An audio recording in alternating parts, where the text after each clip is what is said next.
Geno mara enirio makare nyakoromoga juanga ma en chenro mar migago tarik 21 dwe no mara 11 ganario 24 kabende igeno twak ma Jatend Piny Kenya William Ruto e od bura ma en twak mar ariyo nyaka no kaw kom ka Jatend Piny Kenya nyakoromoga juang kabende en twak ma bende chakore kanyo saa 9 wang kata kamano die reporters mago mosechopo kuno nyakoromoga juang no wange chal mar weche nyaka seche gini chal nade kabende nyaka ne piny Uru kinyi makawuono weche mathosa timore kendo waikore makare mar nyisini to ginango gini betul mago kodwa mbaka wantiere live mar ote machuok ariyo adeka uchenono kabende wantiere live Facebook Ramogi TV K imbui mar X kachiel gi Ramogi TV Kenya mbui mar YouTube bangyang na bed kod wenda bende wadhi twak kotenre kod twak migeto chiugi Jatend Piny Kenya William Ruto e od bura odhiambo makawuono hoy kanyo saa 9 kabende wadhi bedo gi wendo kamotingore chomolo anjalo nyoche go mag telo kachiel kod mesha kudedi jalo nyoche go mag siasa kabende ang'no ang'ini to ginango gini ma jatelo dhi wuoye ma igeno no nyalo wuoye to ginango gini mowinjo be no wuoye kotende kod chal mar piny Kenya e seche ma wantiere gi nyakoromoga juang manen twak mwadhi bedo go man seche gi to wachaw gi weche manyien mag thuond weche. Gima gombo ni mondo President Ruto wuoye en wach mar SHA manokelo. SHA ni okosedhi kodwa maber kaka wan jopiny an na ja NHIF. Jatend Piny Kenya William Ruto chano chiwo twak mare od bura kochakore saa 9 kawuono. Mane en jatend migawo e sirikand kaunti ma Homa Bay Polycarp Okombo ema koro yier spika ma kaunti no. Ohala matuklu e piny ma India mabende sirikand Kenya yande oponi ler kapamba chilo mar mibadhi omieno e piny mar Amerika.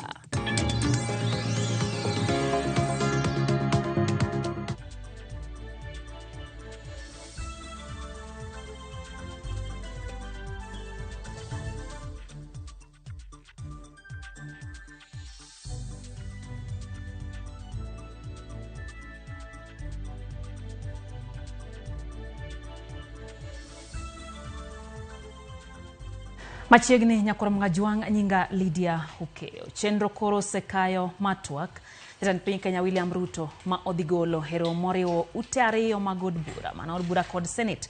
Ruto ochan ne dhi chope od bura kar saa 8:30 bang'e to odhi chako twak ayanga saa 9 wang'e nyaka sani jo od bura chako molo mar dhi winjo twak makamano kendo koro warewore ko jafom marwa Chris Owino mantiere od bura. Chris, geno mara en riyo makare nyiswa ni to chal nade od bura kotende kod twak migeto bedgo kanyo Jatend Piny Kenya William Ruto e od bura duto ariyo mano mar Senate gi od bura. Chris Owino. Erokamano Lydia oko ktal eliare mar od bura piny ng'ich kata kamano tich nyaka tire kendo odiochieng' makawuono mana ka iselero ne nyikwara Ramogi e yo mang'ith en odiochieng' ma Jatend Piny Dr. William Ruto dhi chiwo twak mare mar ariyo ne od bura mamalo kachiel kod od bura mar Senate nyaka ne okaw telo tok yiero mar 2022 ma en twak ma biro kaluwore kod chik kare 132 mayango ni Jatend Piny onego chiw twak ne piny kokalo e od bura mamalo kachiel kod od bura mar Senate moriwo gi kanyakla dichiel e higa mar loso e weche motenore koda kido kod timi mag oganda jo Kenya, weche motenore koda riwruok ta osiep e kind piny Kenya kod pinje ma oko kaachiel kod weche mamulo arita mar piny Kenya. Mago weche adek kata fuoni adek ma twak makawuono dhi ngirore weche mag arita kwe pacho kae, weche tudruok e kind piny Kenya kod pinje ma oko kaachiel kod weche motenore koda kido mag oganda kaluwore koda katiba kare 10 mayango ni nitiere kido ma oganda jo Kenya onego bed ni jogo ma oyiere apisi ka jotelo onego bed ni gitayo tije kaluwore kod chik ma nyasi kendo twak makawuono dhi mulo weche makawuono bende dhi mulo weche Jatend Piny William Ruto neno ni sirikal mare osegoyo okang' e keto e tim kaachiel kod midhiero ma sirikal mare oseyudo e bwo higni 2 mokalo kaachiel kod chenro ma ochano miyo jopiny kata gigo mochano timo ne jopiny e higni mabiro e bwo telo mare.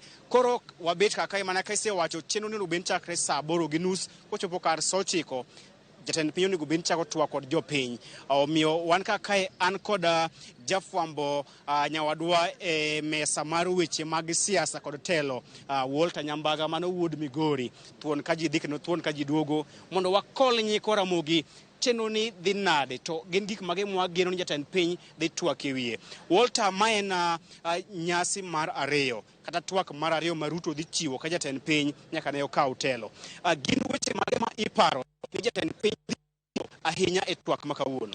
Kono Chris ipa kama da bede rwath to koro nitu ya mane joka monda ywa e mbele twak makawuono ni mana kaka iseliko ni kwara moga jwang en twak ma biro dhi nyime to ka jo ojende mag jensi mane kwedo piny owacho no monjo od bura ka endi kendo tim achiel ya dekoro igeno ni kid twak mare bende nyalo dhi mule kido kod tim kanyakla kod tayo piny e weche mag siasa mana kaka iseliko nikech wantiere od bura ineno kaka chal arita olosi maber mokalo nyakwara moga jwang kendo kineno kit kaka obilo kwako alora mar od bura kaendi to nyaka ibed kod chich ni kanin kod paro mar kelo machienglo moko kata timbe moko magalagala te nyalo rakori gi obila gini mana kaka dhano rakore kod kich e kinde modhi manyo moe. Koro adwa ni mondo nikech isekona ni wantiere od bura to od bura kaendi inyalo rado kod jo od bura kanyakla kod senators ok yiena kum dakika 5 kende nikech wadwa ni mondo chiw twak malach an ka kod senator ma Migori Ediokech mana ywari kam na machiegni mondo ichutwa ni e twak kaka Kristo sewacho kotende kod katiba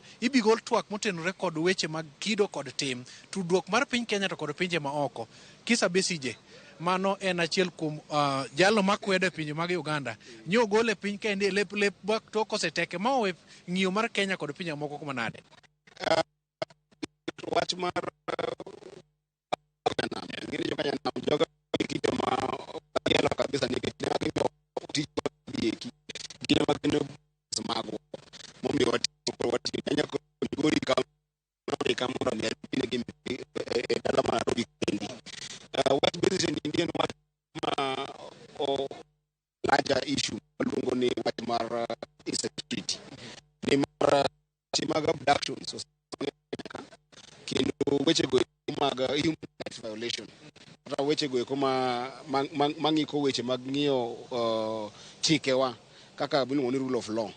Koro gin gigo kuma thago sirikal ni kabisa nikech nitie gi kaka koro pach jopiny nyalo bedo ni nigi to moro kuom sirikal kata mono ni public trust lal kuom sirikal ka weche mag maka ji aoyaye timore to ok dhi maber ok nen maber e kind sirikandwa gi jopiny kod kind sirikandwa gi jopinje moko oko nikech ni nitie a lot of human rights violations. Ageno ni rais buwe e wach makamagi nikech kije nyalo paro kano twak iga mokalo twageno endo no wacho ni en kaka rais o make sure ni nitie ni rule of law ma chike mag pinyni ma nyaka tigo. Koro ni chike mag piny gi onyiswa ni to be dhi ti kod gi yo makare nikech ni kaka sani endi nitie kata mana MCA mana mak aoyaye to dweche 5 wakia kuma MCA no nitie. Koro yudo ka weche kaila gi keto ng'ikruok mang'eny e kind sirikal ni gi jopiny. Monda wewe mondo idhiyo obila ntiere piny mar Haiti kendo jatend piny wacho ni riwruok mar pinje kanyakla kod piny mar Amerika emosebedo ka chiwo sir. Chris kona ka ni nitiere maromo bilion moko madero mario kamaendi ma piny Kenya osetiyo godo. Pesa gi do konye mamoko. Ing'e ni achiel kuom gigo eko mago manyani rais odhi wuoye kaka ng'ama wuok kuma jopur ng'eny. Kidala ma Migori nitiere rabuon mipidho kono endo kama ni geto ng'anya dala mar Kuria. En rabuon makidhi tiyudo ka kichunga moro ni namba. Tiyudo ka mino bedo kode godheru to biro bedo kode gunia ting'iewe ogunia ni dang'iewo pesa matin to kibiro kode Nairobi to pesa ne ng'eny. Kichak idhi kama ni loa kuja nitiere gimiluongo ni ochele mong'ith maler madung ka garoma mamit kabisa. Iyudo ka jopuro pure nyatike to ok kawe nikech bei ne tin masa moro odhi ka ji kawo padi uso mana Uganda. Kichak iwuotho kibiro ka Sony kaendi of course incha loso bill mo maber e wach mar tiang'. Embe ineno ko wach ne theko oduma ma ji puro sani bech gi theko. Koro pesa minone wuoye ni endi en pesa no endo ma deo konyo kabisa in terms of ng'iyo prices mag goods and services. Weche go eko mag kothe wa mwapidho to gi chiemo mopidho agriculture kaendi. Agombo ni rais bedo wuoye ni bed nitie ka sirikal nyalo temo mondo kaw ne jopur gige mosenyake puothegi mondo mi okony kumoro in terms of prices and goods and services mantiere economy marwa nikech ka onge wach mar ng'iewo gigo eko ma jopur osepidho to obedo gi shida kabisa. Koro pesa mano timore Haiti no endo ang'eni ne wacho ni sirikal Amerika no nego ni chulo polisi mantie ko achande tageno ni kopono tigi pesa wa kaka otiko kore 2 billion niendi to nyaro mapiyo pe mondo sirikal na meka oduoke mapiyo omi jo mangi ola piny koni endi mondo kata mana serial board magwa ochak ka odumbe ji to gi weche mag ochele gi ekibende KNTC ka achiel koda jo ministry marasal okaw mchele gi ekine jowa mondo ger jowa. Senator ka jawuori wacho chele to Kristo ero chele openji penjo mogik to oimo na thuolo. Erokamano Nyambaga. Senator ilose wach mar pur ni kaber to jatend piny twak makawuono onego bed ni omulo weche mar pur mar neno ni piny Kenya ogoyo kang e yaro dero mar chiemo ka achiel kod neno ni jopiny obedo kod chiemo iwacho ni ng'ato moyieng mane ng'ato manyalo timo tich maber.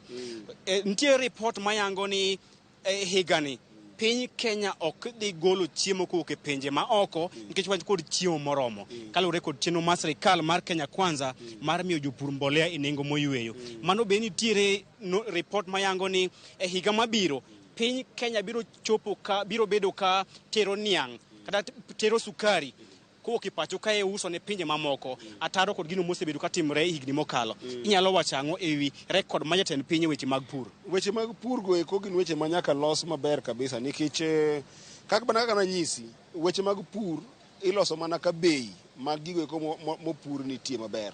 Kipuro tiangi iraneno ni tiangi no kipuro tinyalo ng'iewe miyude pesa moro iye. Kipuro oduma kata kong'eny ni ji ni kode to ong'eny puothe to beche oduma pod rach sani. Ido ka sani endi gorogoro ji uso yo moro mayot kabisa monego bed ni miyo gi pesa. Koro mano endo ok en gima konyo pur. To kata mana weche mag mbolea nitie kuonde moko pok noyudo mbolechegi nitie kuonde moko bende oseyude. To bende nawacho higa mokalo ka ne e od bura ni kaber to nengo bed ni ok ng'i wach mag mbolea kende nikech wan kaka joka janam kiwacho ni subsidize production tiende ni iketo pesa e gigo eko makar nyak joma nitiere nam be timo mana nyak no eno nikech ka sani ndi kata kidhi mana dala mambita kata kidhi sani nyaka muone Meru Bay ji chako timo fish caging gipidho rech e cages. Onego bed ni sirikal temo matek mondo mi kopono keto subsidy to be ong'iyo kana jopur matimo weche mag rech e nam be nitie gi subsidy maggi to jogo eko manigi dhok be nigi subsidies maggi. Mano is very important. To gima loyo gik moko duto manyaka sirikal ni kawuono wuoye ma president nyaka wuoye en wach no endo mar somo. Education marwa nigi problem mang'eny kabisa nikech kaka sani endi no ka JSS poko ng'i kaka jopuonje ndiko poko ng'i kaka gik moko loso kama nyithindo nyalo kombe school kata classes ji podonge go. Wach education nyaka ng'i maber. Funding model ma education masano ket mar university ni endi nyalo miyo jomoko ok yud thuolo mar dhi somo. Mago gik manyaka ko sirikal ler niya be gidhi timore yo maler manyalo miyo ji oyud opportunity. Erokamano mano Senator ma Migori achiel kuom jotelo matindo ma wiye gi ler kendo wiye timo jere ka okwano weche ma piny owacho ka jatend piny William Ruto nyaka mul e twak mare odiochieng' ma kawuono. Lydia pod wago tach kae ler mathoth wabiro miyo seche mag midhiambo bank jatend piny osechopo kae kar saa 8:30 koro wan kod Nyambaga wuod Gori kae mar miyo jopiny gigo timore onge deko. Wakuka kaya alura mar od bura waduok kuom achiel kachiel Lydia. Erokamano ya Kristo eno kachiel gi Walter Nyambaga achiel kachiel ka guntiere od bura gino marwa en ni pod obiro medo fuono matut kutenre kod twak makamano. Nyakoro mga jong mano kanyo en jofwambo magwa Chris kachiel kod Walter gimedo luoro machiegni ahinya to kabende igeno kanyo sa 9 gi jatend piny Kenya William Ruto. Jopiny gwenge ma opogore bende nitiere kod geno mathoth e gigo ma jatend piny Kenya William Ruto nyalo biro wache twak mare. E boma Kisumu Millicent Adiamo bende koro gie sani ni kod jopiny ma odwaro goyo gondo mbaka e geno margi e twak ma jatend piny Kenya William Ruto. Millicent, geno mara en rio makare nyiso ni jo Kisumu nitiere kod geno mane kutenre kod twak ma jatend piny migeno kawuono saa 9. Millicent. Erokamano ahinya Lydia, achiel kachiel kwa wuok e kaunti ni ma Kisumu ma bende wadwani wakaw pach jopiny kotenore kod twak ma ogen ni dhi wuok kuom jatend piny Kenya William Ruto kotenore kod chal mar piny Kenya. Achiel kachiel kateri irgi mondo wawinjane ni to gigeno winjo kuonde mage kata gik mage kata weche mage kata thuond weche mage e twak midhi gol kod jatend piny Kenya William Ruto. Abochako kodi king'iyo kamera ichakna gi nyingi mondo inyisa ni in kaka in ja Kenya ma ja Kisumu e twak ma jatend piny Kenya William Ruto dhi igolo e nyiriri machuo kowuok sani chakre saa 8 kanyo. Gin thuond weche mage ma igombo ni ei twak neno odhi omul gigo muneno ni pok osebedo kadhi maber e piny Kenya kae. An kiluonga ni Sheila jadak ma Kisumu ka. Adak Nyalenda lowa Milimani. Koro gima ywago en arita kwe ok ber karwa ka. Nyithindo gi oketonwa kafiu mad oti dok chon. Kaka ng'ama samoro arawe kanisa wa gimoro saa 12 samo saa 12 gi nus. Kiwuothi chop mwalo lowa Milimani. Imiyori amiya nyathi oketonwa kafiu gimednwa security.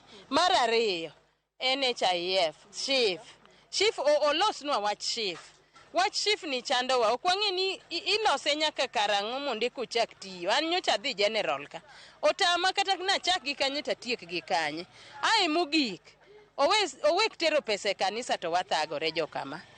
Kadipo ni nitie yo moro monyalo konyowago, an hairdresser ma piny mogik. Asuko mana ka abede kibanda ka. Akwayi Mr. Ruto ni konye jo saloon sector, hairdressers. Bottom up, ting'e hairdressers malo. Wambe ne wadhi mana sikul to ne wadhi wasomo mana hairdressing. Ting'a malo Mr. President. Aya, asante. Machiegni. Ini geno awinjo ang'e twak ma Jatend Piny Kenya William Ruto. Karawe nyinga Mary Anyango, an jadak ma Kisumu ka, adak Nyalenda. Hamba ywago security rach Kisumo kaendi nyocho watiyo wuok kata saa 3, sani saa 3 onge, iwuok saa 1 kidhi to samoro pok iyudo gimoro amora. Aya, mar ariyo akwayo niya, pesa ma nyocha Ruto tere kanisa modwoki ka, okaw ochule lecturers. Mondo lecturers opuonjnwa nyithindo nikech wan jonyuol kaka wasechulo fee nyathi nuoyo kendo higa manyien kendo chako dok e course manotimo. Mar adek en ni olosnwa wach SHA. Wan kaka wan jonyuol nyathi kitero hospital sani nyaka register SHA, yathonge gik mang'eny timore, odwoknwa ngima piny tek. Ero kama na inya machiegni mapiyo bibi.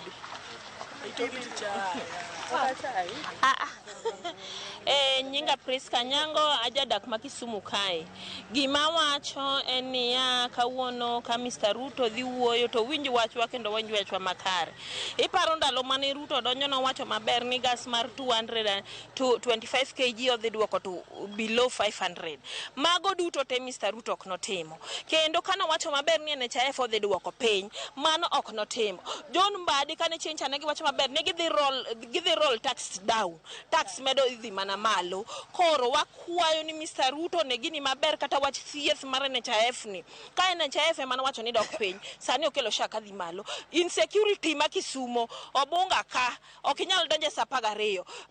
Kondele, okidonje saa 12, saa 2 otieno. Yani wan gi kafyu Kisumu kae masario. Insecurity rach kabisa Kisumo. Wakwayo unu medwa insecurity e Kisumu kae. Tich onge. Erokamano inya machiegni ini geno winjo ang'e twak Ruto. Okay, anageno ni mondo kuom nyingi luonga ni Linet ana Kisumu, but ageno ni gima Ruto dhi golo sani en gima ber nikech Ruto mokwongo nowuondowa nodhi timo gimiluongo ni bottom up ma Ruto ni ne nang'o nikech okwane the meaning of bottom up. Omiyo gik moko bedo expensive sani onge kata kaka wanyalo timo. Nyithindo wan ge ot, jo university ni e ot, sani wan ge shida makata wuok town chon seriously nikech inyalo negwa. Inego ji mang'eny Kisumu kae seriously monego be ni Ruto ng'iyo. To Ruto bondo duoknwa gik moko beche obed piny.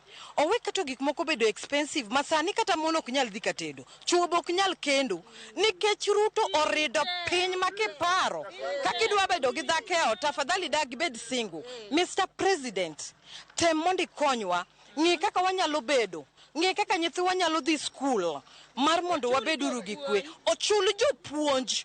Weketo ni kar puonj to kidich anya to kane chieng' cha udwa riembo Gachagua to nubet piny immediately to nuriembo Gachagua to jopuonj to tamuriembo. Mr. Ruto Gachagua to ng'ere. Gigeno winjo ang'e twak Jatend Piny. An to adama na wuoyo kuom arita man Kisumu ka. An kiluonga ni Mili Anyango. An mkaaji ma Kisumu bunga. To wach mar arita kwe mwaonge go. Waonge garita kwe to kod mar chiemo. Chiemo wan gi chiemo tich tek. Kaluwore gi sani nikech sani chiemo idho ngimo idho ne nyithindo to ngimo idho ne jonyuol. An kaka sani an Emily ka an mana ng'ama suko i Kisumo Lake Market ka to kanyal wuok e tich sa achiel samoro ayudo customer sa 2 otieno to kanyal tiyo nikech arita kwe tek. Erokamano ahinya. Machiegni ang'o migeno winjo e twak mar Jatend Piny William Ruto? Erokamano, iluonga ni Collins aja ohala ma Kisumu. Gima geno mondo rais owachi kawuono en ni king'iyo piny ok ber, sana economy ok ber kaka wan jo ohala wahinyore. Otema ne oduoko gik moko mondo pesa obed e ground. Mano mokwongo. Mar ariyo, school e wach mar university madhi mbele waneno ka ok timre maber. Nyithindwa ni dala to ne watero nyithinde school. Jo malariany ong'anyo. Koro inyowa kaka jonyuol. To maduong' molich owuoyo kendo okonywa mondo weche go dhi makare. Nikech adier pesa ok ber e ground kendo wawinjo matek kaka jo ohala. Wahinyore kabisa. Erokamano ahinya. Mana kamano leader mang'o e moko kuom paro mopogore mowuok kuom jodak ma Kisumu kiwinjo ka giywago weche mopogore mago e sekta mar thieth, sekta mar somo kod sekta mar arita kwe. Ka ionge kod penja boduoko ni mondo idhi nyime kod weche wamedo tucho mesa mar ke weche mar Ramogi. Lydia Nkomi.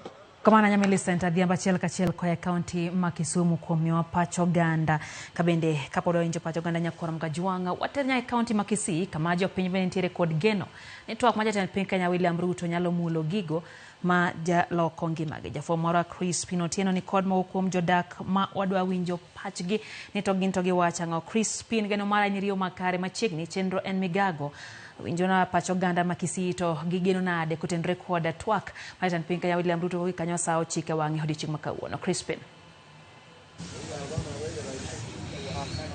Awinje yo makare leader wadhi mabere county ma Kisii kandi yena los kod those while na tunapotarajia hotuba yake Rais William Ruto mwendo wa alasiri, wa Kenya wamekuwa na hisia mseto na vile matarajio kile ambacho wangependa rais wa taifa aweze kugusia atakapokuwa akitoa hotuba yake mbele ya bunge la Seneti na vile bunge la kitaifa. Na hapa nilipo katikati mwa mji wa Kisii, nataka tu kutangamana na wakazi wa mji huu waweze kutuelezea tu wao matarajio yao ni yapi wakati huu ambapo kumekuwa na mazungumzo mengi masuala ya kitaifa, na ndio maana nataka kuzungumza na vijana hapa na vile wakazi wa kaunti ya Kisii. Nitaanza na huyu bwana hapa. Hebu tuambie unaitwa nani wakati ambapo rais anatarajiwa kutoa hotuba yake mwendo wa saa 9 hivi. Wewe ungependa azungumzie masuala kama gani na vile kama wananchi ni yapi ambayo yanawaathiri wakati huu?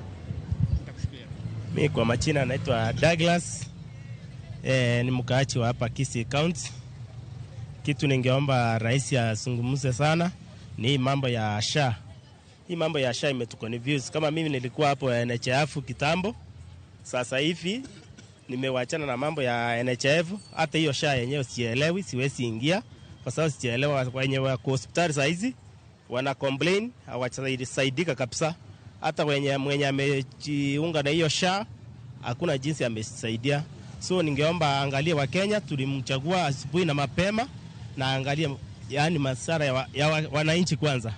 So atuangalie sisi ni kama watoto wake, atuangalie sisi ni watoto wake na yeye ni papa yetu hapa.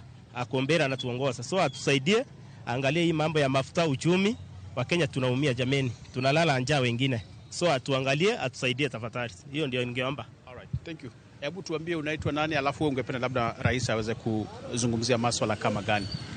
Kwa majina yangu najulikana kama Jared Ongaki Ogaro, ni chairman wa transport hapa Kisii County.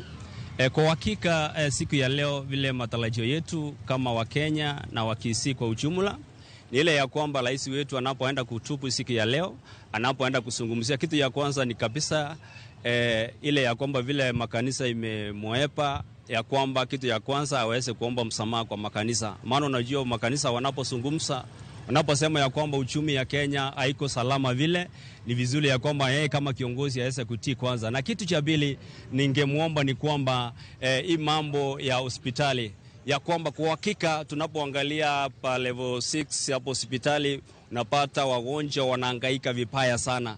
Maana unapata ya kwamba vile walipopatiza hiyo system baada haijakamilika vizuri, watu bado kama wangekuwa ya kwamba kama ni kuleta hii system wangeanza tu polepole, sio ya kwamba kubadilisha mara moja watu wanapata shida. Na hiyo uchumi kwa hakika unapata ya kwamba hata kitambo watu vijana wangu walikuwa wakifanya kazi vizuri, lakini siku hizi unapata ya kwamba watu wametegea tangia asubuhi mpaka jioni, hakuna kitu. Hivyo tunaomba rais ya kwamba aweze kuangalia maslahi ya Wakenya, ili ndio ya kwamba tutapata ya kwamba mambo itakuwa salama. Akiangalia tutashukuru kabisa rais wetu. Asante. Naam, pia tunaye kijana mwingine hapa. Tuambie unaitwa nani? Wewe ungependa Rais William Ruto aweze kuzungumzia masuala kama gani kwa mtazamo wako? Kwa majina anaitwa Mofati Machuka Sisa. Mimi ni mwendeshaji boda hapa hivi Equity. So kitu nilikuwa naomba ya kwanza president apunguze uchumi wa Kenya imekaa mbaya. Na kama imekaa mbaya sana, naomba MPs na senators wakati wanaenda kukutana uangalie mazingira ya wananchi wetu wa Kenya kwanza, kitu ya kwanza. Juu mazingira imekuwa mbaya. Kama sisi sasa tukifika maneno ya boda, tulikuwa tunanunua pikipiki shilingi tuseme 75,000. Sasa hii imeenda 155. Ukienda kupepa roni unaambiwa unaleta deposit ya 50,000 ndio upate pikipiki, na tulikuwa tunaweka 10. So sasa hii uchumi imekaa mbaya. Tukija upande wa mafuta ya mboga sasa hii lita moja imeenda ni 350 lita moja. Sasa tujui uchumi ya Kenya sasa hii imeenda kukua mbaya. Tukiingia maneno ya SHA sasa ndio imekuwa mbaya zaidi. Unapata mtu anasema alikuwa amelipa NHIF mwaka moja amemaliza, amekufika kwa SHA anapata SHA haina hata kitu ndani, ati amerudishiwa pesa yake imekuja kutoka NHIF kuja SHA.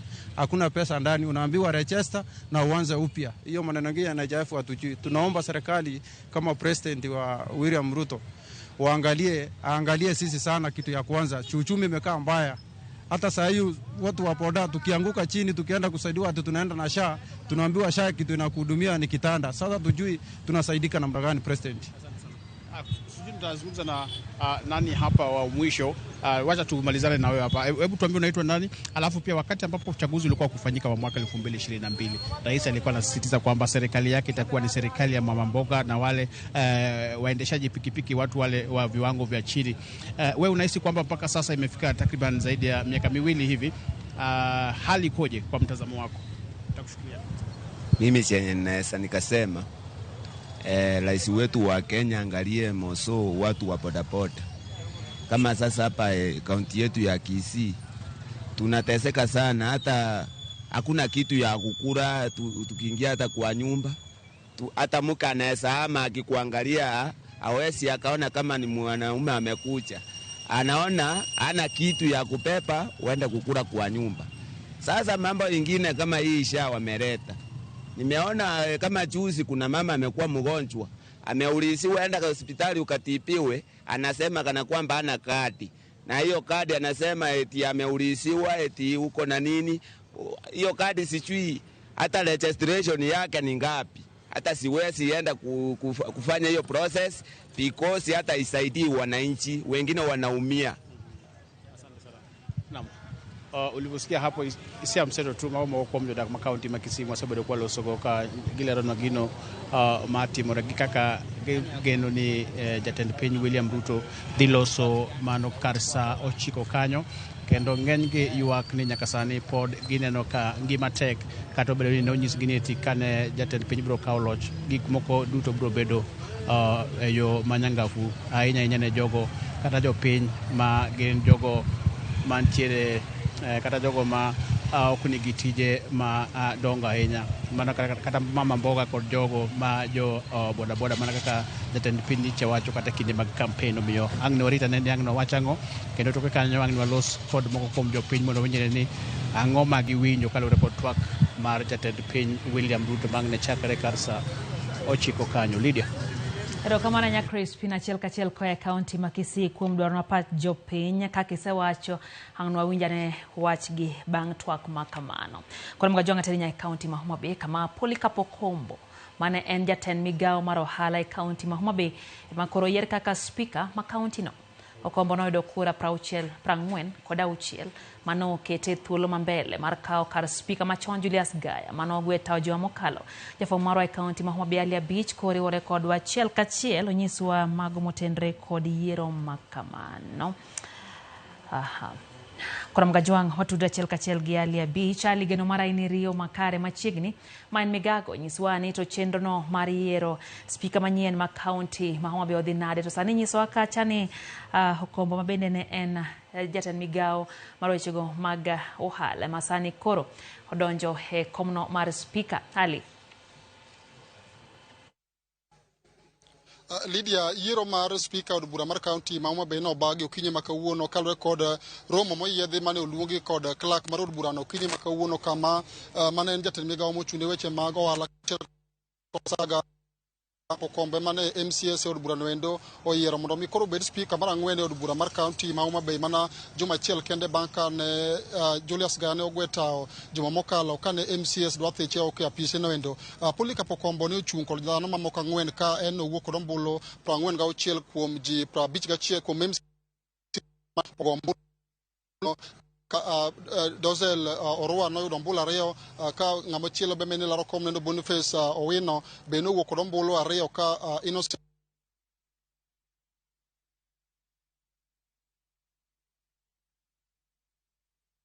Polika Pokombo ma koro biro bedo speaker od bura mar county ma Homa Bay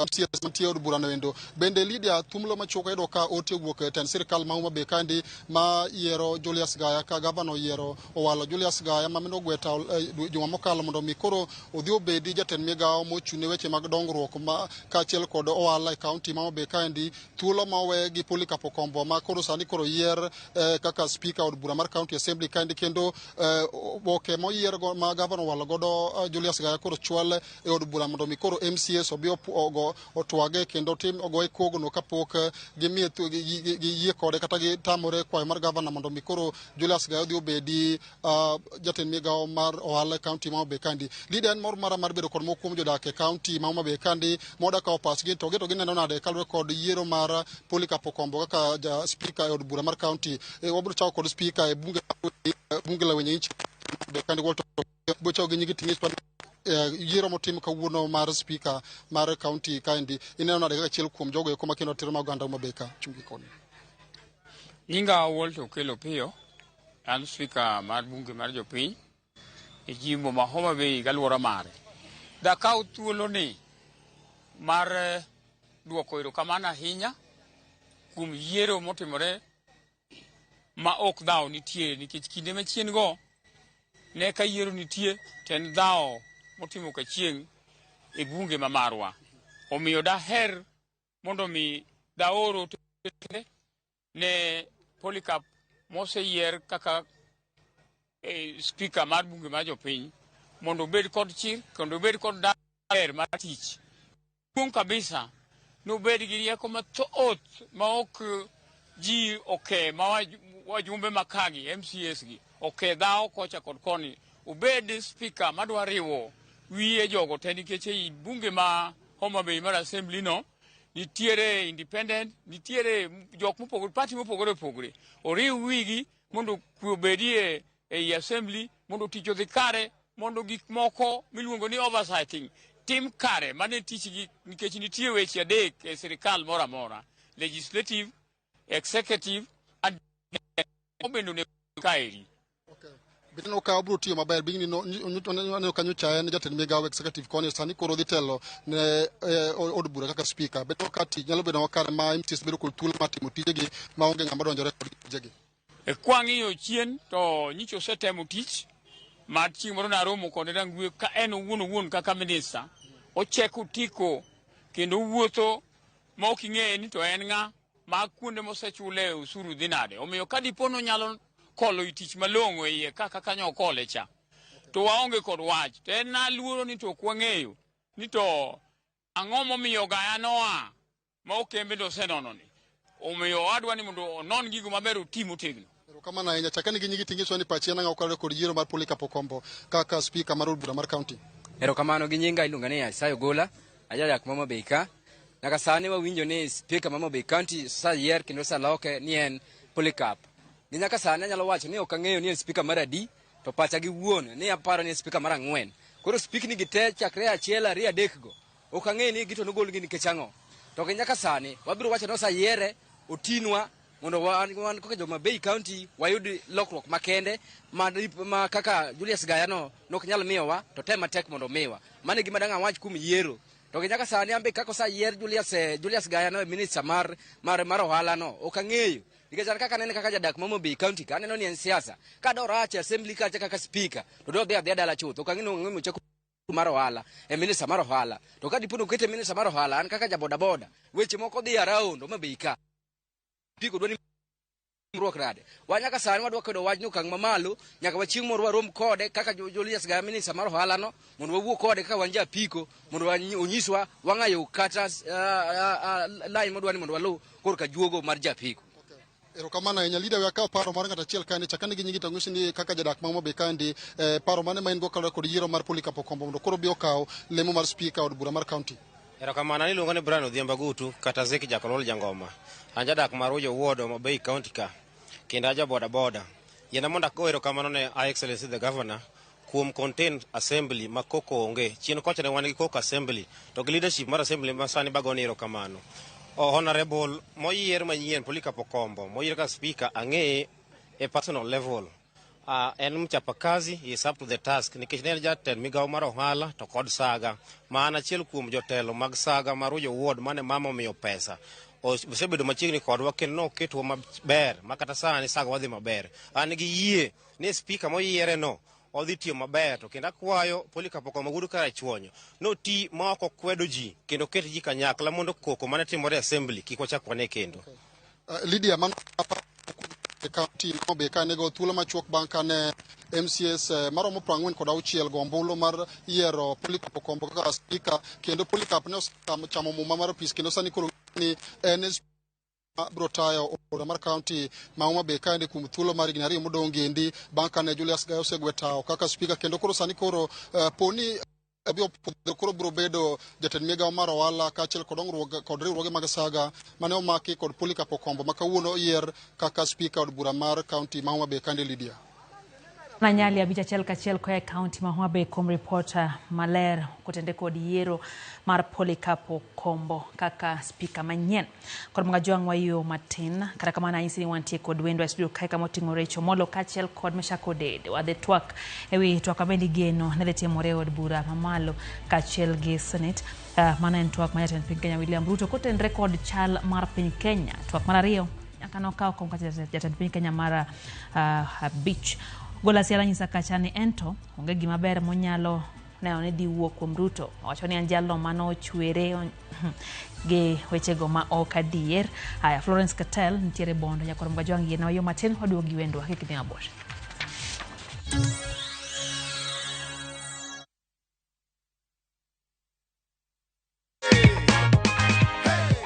Umepanga matumizi hii pesa? Kuna school fees imenilemea kidogo na kwa biashara yangu nitai boost. Ndio hivyo sasa, ndio check yako. Yes, unazambia nini watu nyumbani je story? Waendelee kucheza hii mchezo ni ya ukweli kabisa na wao watashinda. Si hata wanaweza shinda. Yeah. Na kwa hiyo story na kuongezea hapa goodie bag. Hata tuambiangi watu ni nini ndio iko ndani. Ndio wao pia wajipange.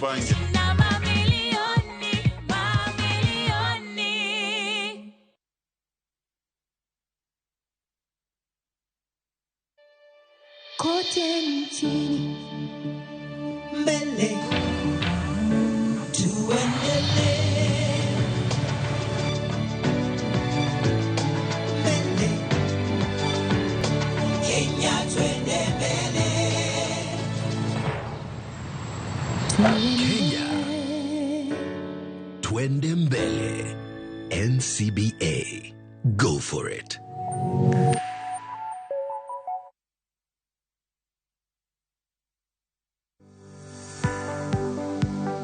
Hello everyone, my name is Mercy Omoto and I'm delighted to welcome you to the Hapa Women Summit with the new dates being 22nd and 23rd of November 2024 at the Mudhu Beach Hotel and Spa. We welcome all the young women, entrepreneurs, corporates, government bodies to be part and parcel of this wonderful event. You're welcome and see you in Mombasa on the 22nd and 23rd of November. View travel, dream, explore, discover.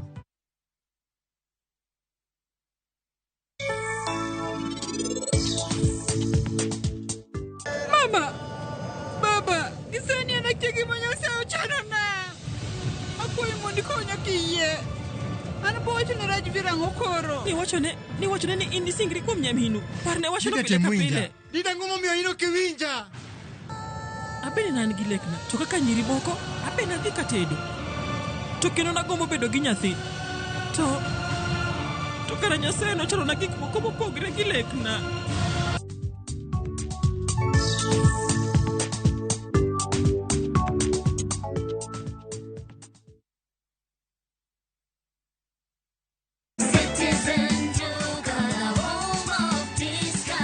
This week, Citizen Duka and Quickmart are bringing you an amazing deal on grocery shopping with Mama Soko. Enjoy skuma and spinach at just 20 shillings each, carrot at 99 shillings per kg, and onions at 69 shillings per kg. It's super easy. Just dial *487*5#. Choose what you need, make your payment, and get a message to pick up your order at any Quickmart supermarket near you.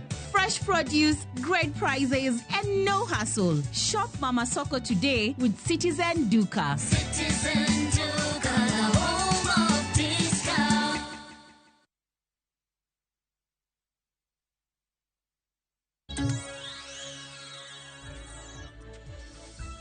Machiegni kendo nyakoro mga juang chenro en migago wadhi mbele gi weche manyien.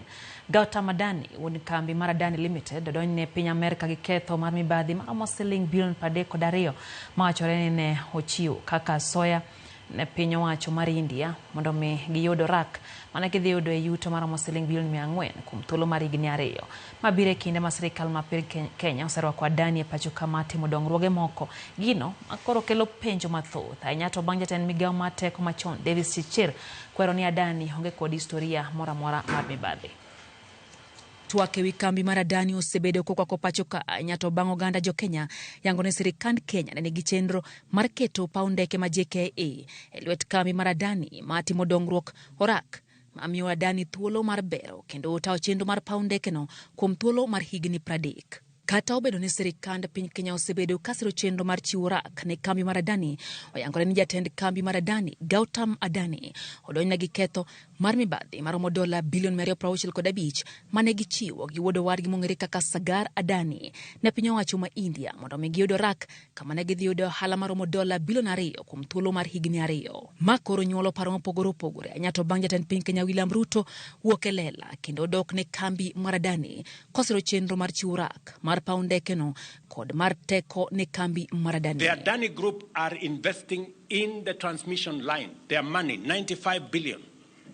We would have otherwise gone to borrow that money, burden the people of Kenya. We will pay for that transmission line using a wheeling charge. Mana en jatend migawo mar teko machon Davis Chichir e kinde mane idao dhoge od bura nolero ni Adani onge kod historia mora mar mibadhi ka en bende ne osiro kang mar piny Kenya chiwo orak makamago ne Adani. I was advised by my technical team of some developments that would possibly wish to do some housekeeping and confirm first whether we can prosecute this matter while there is a court case. Dwe mokalo e kinde twak ewi ndalo 50 nyaka ne okawa pisi jatend migawo mar omenda John Mbadi nosiro chenro mar chiwo orak ne Adani kendo lero ni piny Kenya sani dwaro kembe machal gi Adani maromo 5 mabiro konyo piny owacho tiko chenro mag dongruok ma en godo ka bende nosingo ni piny owacho ni kod chenro mar medo chiwo orak makamago ne kembe mag ji giwegi kaka yor bero chumi ma pacho ka. If we know of anyone out there who can develop this airport better than Adani, I think the best thing to do is encourage them to propose to bring a PIP. Why can't these people who are saying there are other people out there, why can't they encourage them? Jatend Azimio la Umoja wan Kenya Raila Odinga bende ne owuok oko mar siro chenro mar chiwo orak mar keto JKA e lwet Adani kowacho ni Adani ne ochako bedo kod dwaro mar keto mwandu e piny Kenya. Arega 2010 ka en owuon to nong'eyo weg kambino e kinde mane en Prime Minister ma pacho ka. Adani company conglomerate is worth over $200 billion. It cannot be an Adani gate. Deal with the issues as they are. If some people have made mistakes, let them own up that they made some mistakes. But do not begin to condemn innocent companies. Bura mwa Adani e piny Amerika ne koro keto sirikand Kenya kama tek anyate kinde ma orak makamago to osechiw ne kambino e pacho kae kendo gidhi mbele gi tich margi. Lydia, okay, Ramogi TV.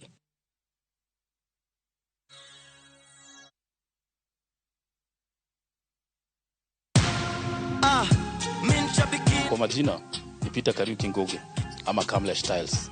Nimekuwa nikicheza kwa muda natoa na win 50,000, 100,000, 200,000.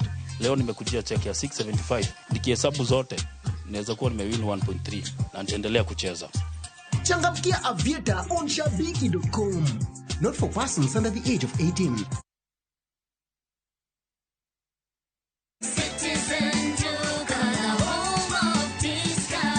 Wiki hii Citizen Duka inakuletea discounts kali ya Okoa wiki kutoka Quickmart. For only 646 shillings, unapata maziwa 2 packets at 110 shillings, 4-pack tissue at 199 shillings, unga ya ugali 2 kgs at 119 shillings, mkate 800 grams at 99 shillings, unga ya chapati 1 kg at 79 shillings. Hizi zote ni only 646 shillings, meaning una save 110 shillings ukitumia Citizen Duka. Piga *487*5#. Chagua Quickmart, then chagua Okoa wiki. Lipa, alafu utapata message ya kwenda kuchukua package yako kwa Citizen Duka counter ya any Quickmart supermarket karibu na wewe. Citizen Duka, the home of discount.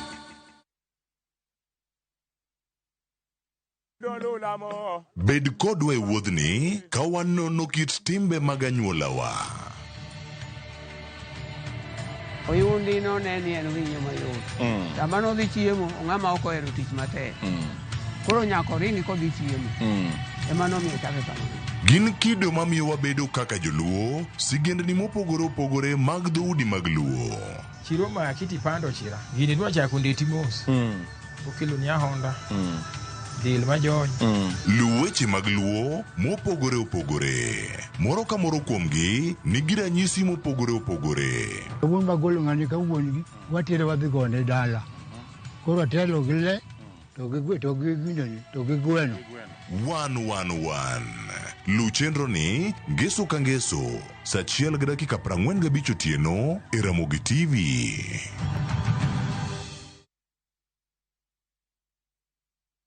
Akiinua hakuna atakayeshusha, akibariki hakuna atakayelaani, akikubali hakuna atakayeka. Kupata wimbo huu kama sikiza tune yako, bonyeza *811*447#. Kumbuka, sikiza na Citizen ni nyumbani kwa wazani wote.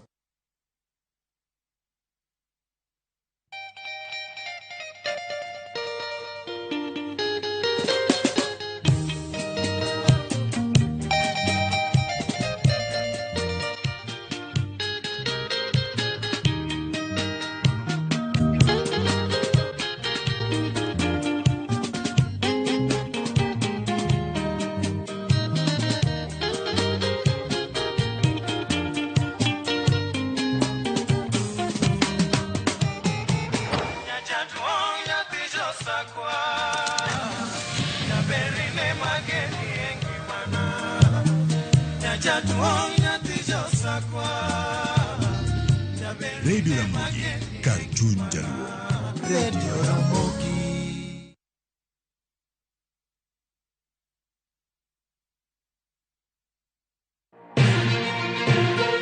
Kowuok e chuny boma ma Nairobi, machiegni gi Naromoro. Kokale gode koda ore kendo mol e gwenge duto ma pachoka. Okinyi kokinyi wayangoni kaka piny oru. Ma en rupe. Kama wami nonro to kod chal mar fwambo. Wa encourage conversation. Wamenyuni weche mamako ngimani. Job restructuring kata state restructuring ok promise ni kiwitu tich ka tidiro tich ka. Kendo in gi duol e mbaka oromo. Watudre gi reporter marwa ka en Homa Bay, Mombasa, Kisumu, Migori, Kisii. Wabedo gi Twak kachiel koda ka jolony weche mopogore opogore. No wamiyo parliament a lot of authority. Authority no gitiyogo mana mondo konygi. Tudri gi Joyce Oduor, Sharon Ong'ao kod Cleophas Oluoch e chenro mar Rupiny kod Mbaka Oromo. Wuok tich nyaka tich abich chakre saa 12 okinyi nyaka saa 5 onyango e Ramogi TV.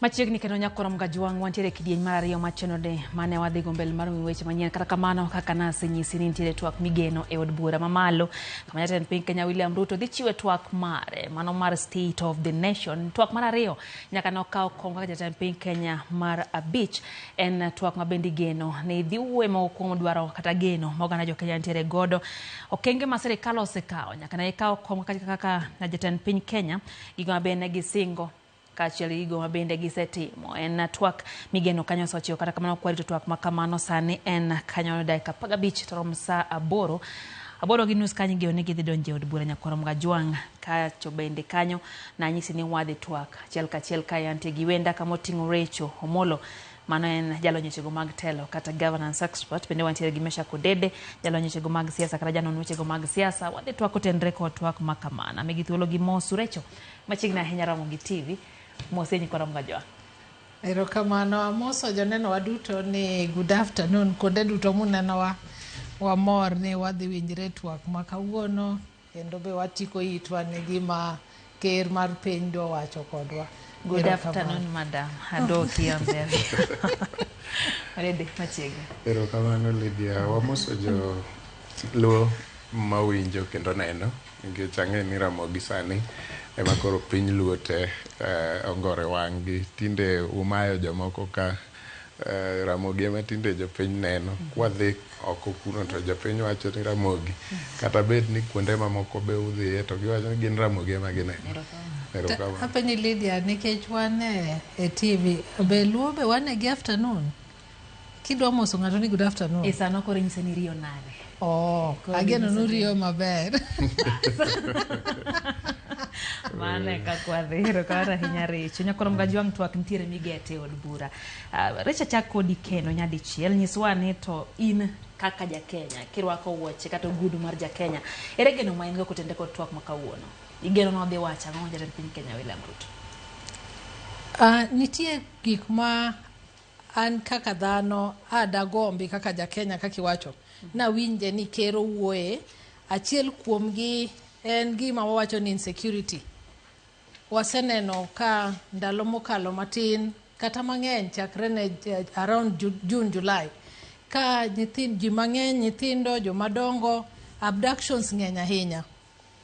To bende kane wawinjo kata achiel kuom jowa mane wuoyo kowuok Kisumo bende wacho kaka kwe okosebet insecurity be okosebet ahinya e gweng' ma Kisumo to mano ken Kisumo kende en gima is replicated e Kenya almost kuonde duto.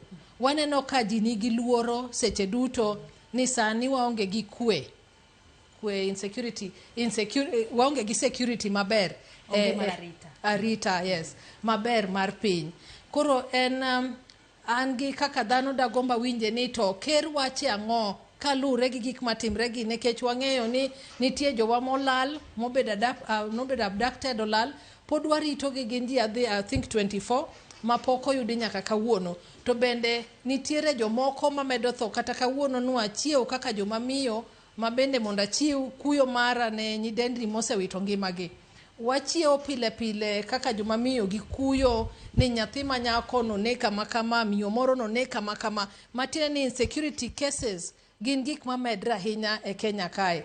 To kata kamano nang'e ni ker nyowuoyo about it nyoro to kaka an to kna winjo ka assurance ne cha ne dhi kelo na hope ni gimoro dhi timre nikech okane kosemako kang' maber mbele kocha kata mar calling out on the police force mondo wach niya joma timo timbegi be gibed apprehended. Ineno jagno manomaki kalure gi tho mane oyudi Mkuru, I think it was Mkuru kwa jengo something joma noyude mang'eny ka to mano nolal kamano king'iyo ji duto momaki nyako manola onegi koa all the way from Mombasa kijana nomaki kende bolal kamano. En kwayo mara ni mondo kata joma moko bendo ng'i Kenya ka a very good nation kata kama dhano nyalo bete gadiera kulingana na kiwacho wach mar security to en gimonego wuogo kone matek mondo ji obedi ni wang'eyo ni Kenya kama wadhiye ni en kama piny manigang'o ma nitie irito maber. Bwesi jenyo makinyoro otere Uganda oduoke Uganda. The Pakistanis bene notimne kamano, the Turkish guys bene notimne the same thing. Omiyo achiel kuom gik madagombe nowuok kuom gi ahinya en the femicide, nek mitimo ne nyithindwa manyiri, abductions matimre everyday. En owacho ang'o kaka ker mondo inspire hope ne jo Kenya ni kachakre kawuono ka ng'ato yudi ni nobed abducted maonge gi reason to mae okang' mwadhi kaoni. Mar ariyo, onego bed nuwuoyo kodwa ni ndiyo waneno ka mogo to beche odok piny, to ere kaka wanyalo bet ni wan gi hope ni kenjwa kae bende wanyalo yude tije mag rowere, kenjwa kae wanyalo chiemo, kenjwa kae bende wanyalo ng'iyo health sector, waneno kaka education sector bende timre, gik matimre mok beyo ng'eny moloyo mabeyo. Omiyo an kaka jakenya adwa chiko ita niya, education ni rais wache ang'o mosetime, nikech seche mane owach ni nyithindo okete bands mopogre opogre, aso tergi e court ma kendo banding cha otim nade obedo stopped, the whole implementation obedo stopped, matine ni onge kaka nyithindwa manie mbalariany timre nade somo. En kaka rais marwa osekawo okang' mane mondo ne ni nyithindo gi kata obed ni court nochungo implementation, to mikakati mage matimo mondo nyithindo gi kik riembi. Waneno ka jopuonjre mag mbalariany bende ni oko because of misunderstanding. Ang'o ma en owache wechegi, nikech onge gima wanyalo timo mbele kae Kenya makiny kok wapuonjo nyithindwa. Seche ma opportunity like a whole semester sani dhi ka nyithindo kopuonji, to nwaneno ka joma puonjo gigo bokwer ni kata online classes gidwa. En kaka ker mar Kenya owache ang'o education sector gi mibadhi gi gik maricho matimre in that sector. Kwadoke kar thieth, ang'o motimo mondo ji ong'e ni en kaka rais gik matimre gi ok berne. Ang'e ni nasebet kaka wacho ndalo machon ni okonyiso ni kobiro gi nyinge manyien e gik moko duto to eka nyiso ni sirikande tiyo. To nitiere kaka kizungu wacho ni enhance the existing frameworks, matine ni kane en NHIF to gik manwaneno nok timre maber e NHIF ka abero gi nang'o mondo we become more effective in service delivery. Ka en ni help ok ne ti, ang'o manochunge help ni ma wanyalo duogo walosi mondo koro wa make sure ni nyithindo kata ma wuok kuonde ma jonyuol gi ok nyal ahinya bende watimo ang'o oyudo kaka ipuonjogi. Omiyo advisors mag rais onego ibo ng'e niya, ok bi pare ni advisors nene advice marach, ibo pare ni ndalo President Ruto achiel ariyo adek nodhi marach, otimi ang'o. En wadhi neno ni president moset en mana ni kawuono kiny nurses are on strike, the doctors are on strike, the teachers are on strike, koso bende wadhi neno pogruok e wuoyo ne kawuono kalure gi gik ma odhi timo kachakre kawuono kadhi mbele, ok gik mosetimo chien, nikech gik mosetimo chien gi ema pod jo Kenya ywak. Koro wa hope niya kawuono dhi wacho gimopogre gi gik mosetimo. Ok nyiso wa ni king'iyo Mombasa tineno ka shift tiyo, kidhi Homabay to kendo koti, kidhi kia Kakamega otiyo, ineno to data magi collect kuom joma tiyo gi joma ok tigi, the same hospital iyudo ka ng'ata achiel wuoyo ni anti ng'eni gino kotiyo na, koro adiera ni kanye. Omiyo anda hero kaka jakenya mondo awinj ka rais wuoyo e weche mahinyo oganda sani kaka wadhi mbele ok kaka nyocha wadak, mondo wabede gi hope ni kara pinywa ni wane gi geno, kendo nyiswa bende niya instead of loso kaka nyithindwa dhi loka mondo giyud tich mabe ok en gima rach, to ang'o gini modwa timo ma mondo kik wabeda joma wacho niya export labor or human capital to wan wabodong' kendo maonge gi the same human capital mondo wabende wager godo Kenya marwa. To kamana nyarecho kapok adhi ir ja wendo machielo Mesha Koderi nyakol mga juang pichni mantiere wang jowi mari gina achiel kachiel koya od bura nyaneno kanyo karita opangore makare kendo ntiere obila mosedo kanyo marwako jatend piny Kenya William Ruto agno wuoge kar jot mare mantiere Nairobi achiel kachiel kochomo od bura mamalo kendo en nyasi mapuot mabe dhi bedo kacha dakika machuok kende kango chakore ananyisi ni ang' nwadhi achiel kachiel. Ntiere ikruok moseketi obila oseredo kao nyakor Magajwang' marwako jatend piny Kenya William Ruto e od bura. Kabende arita oseredi kanyo kaka ne Walter gi Chris onyisowa ni ikruok bende osekete yo makare. Mano ni twak makamano odhi mbele. Aduoge studio ka nyakor Magajwang'. Meshak, winjo kare chokwanogi. Chal ka gima jatend piny gosigo mapek e ng'ute. Kendo jo Kenya ntiere kod geno mathoth. Dipo nitie giro mare choweyo kuom mokwanogo mabende diher mondo iwuoye kapok odhi mbele. Erokamano Lydia. Sani to koro watemo mana preempt gi dho ngere gik ma dipoka gombo mar jo Kenya ochung'ie mondo giwinj ka jatend piny Kenya wuoye e odhiambo ma kawuono. Constitution omiye mandate kata oyiene mondo otim gimiluongo ni State of the Nation Address e higa ka higa ma ok okalo. E counties bende gigi timore. To sama itimo mar National State of the Nation Address to nitiere mise moko ma piny Kenya ochung'e ma gombo mar jo Kenya gombo winjo ni wasego atwa mane e higa ni kochakore. So gik moko ariyo ma important misegi aeto gi address ma higa mokalo biro nyisowa ni wasesongo marom nade, nikech mano e yo kende mwanyalo fwenyogo kaka jo Kenya kendo jok mohero pinygi ni wasudo kaka piny Kenya kata ok wasudo. Mokwongo misegi gin ang'o? Misegi wuok all the way from campaign to bende giwuok e constitution moketowa kaka tunajitambulisha gi Kiswahili.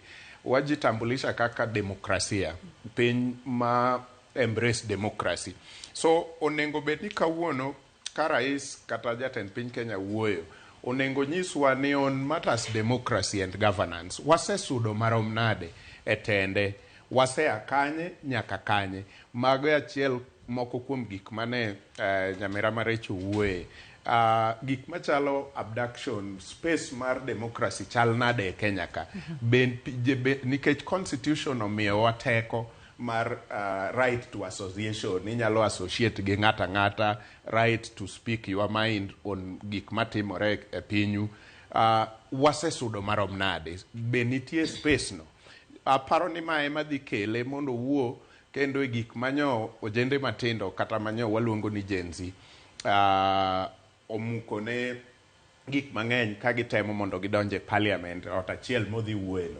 Omiyo onengo nyiswa ni e kinde manyo ka otelo nyaka sani wasesudo marom nade kuom issues of governance, democracy, nitie space marom nade mar ne jo Kenya kuom misemo ketnegi e constitution mar right to association, right to speak your mind, right to life and gik makamago. Nikech sani wawacho kuom a lot of abduction gi tho ma ok wanyal ng'eyo tiendgi e yo malong'o, to wawacho kuom arita kwe. Koro magi te dio space mar democracy ka wawacho gik machalo right to life and right to gik machalo kama. So wagombo winjo odhiambo masani ni according to en gi jok moketo gitiyo godo migepe mopogore opogore gichoko data machal nade, to odwa nyiso jopiny ni wasesudo marom nade kuom weche mag governance and democracy.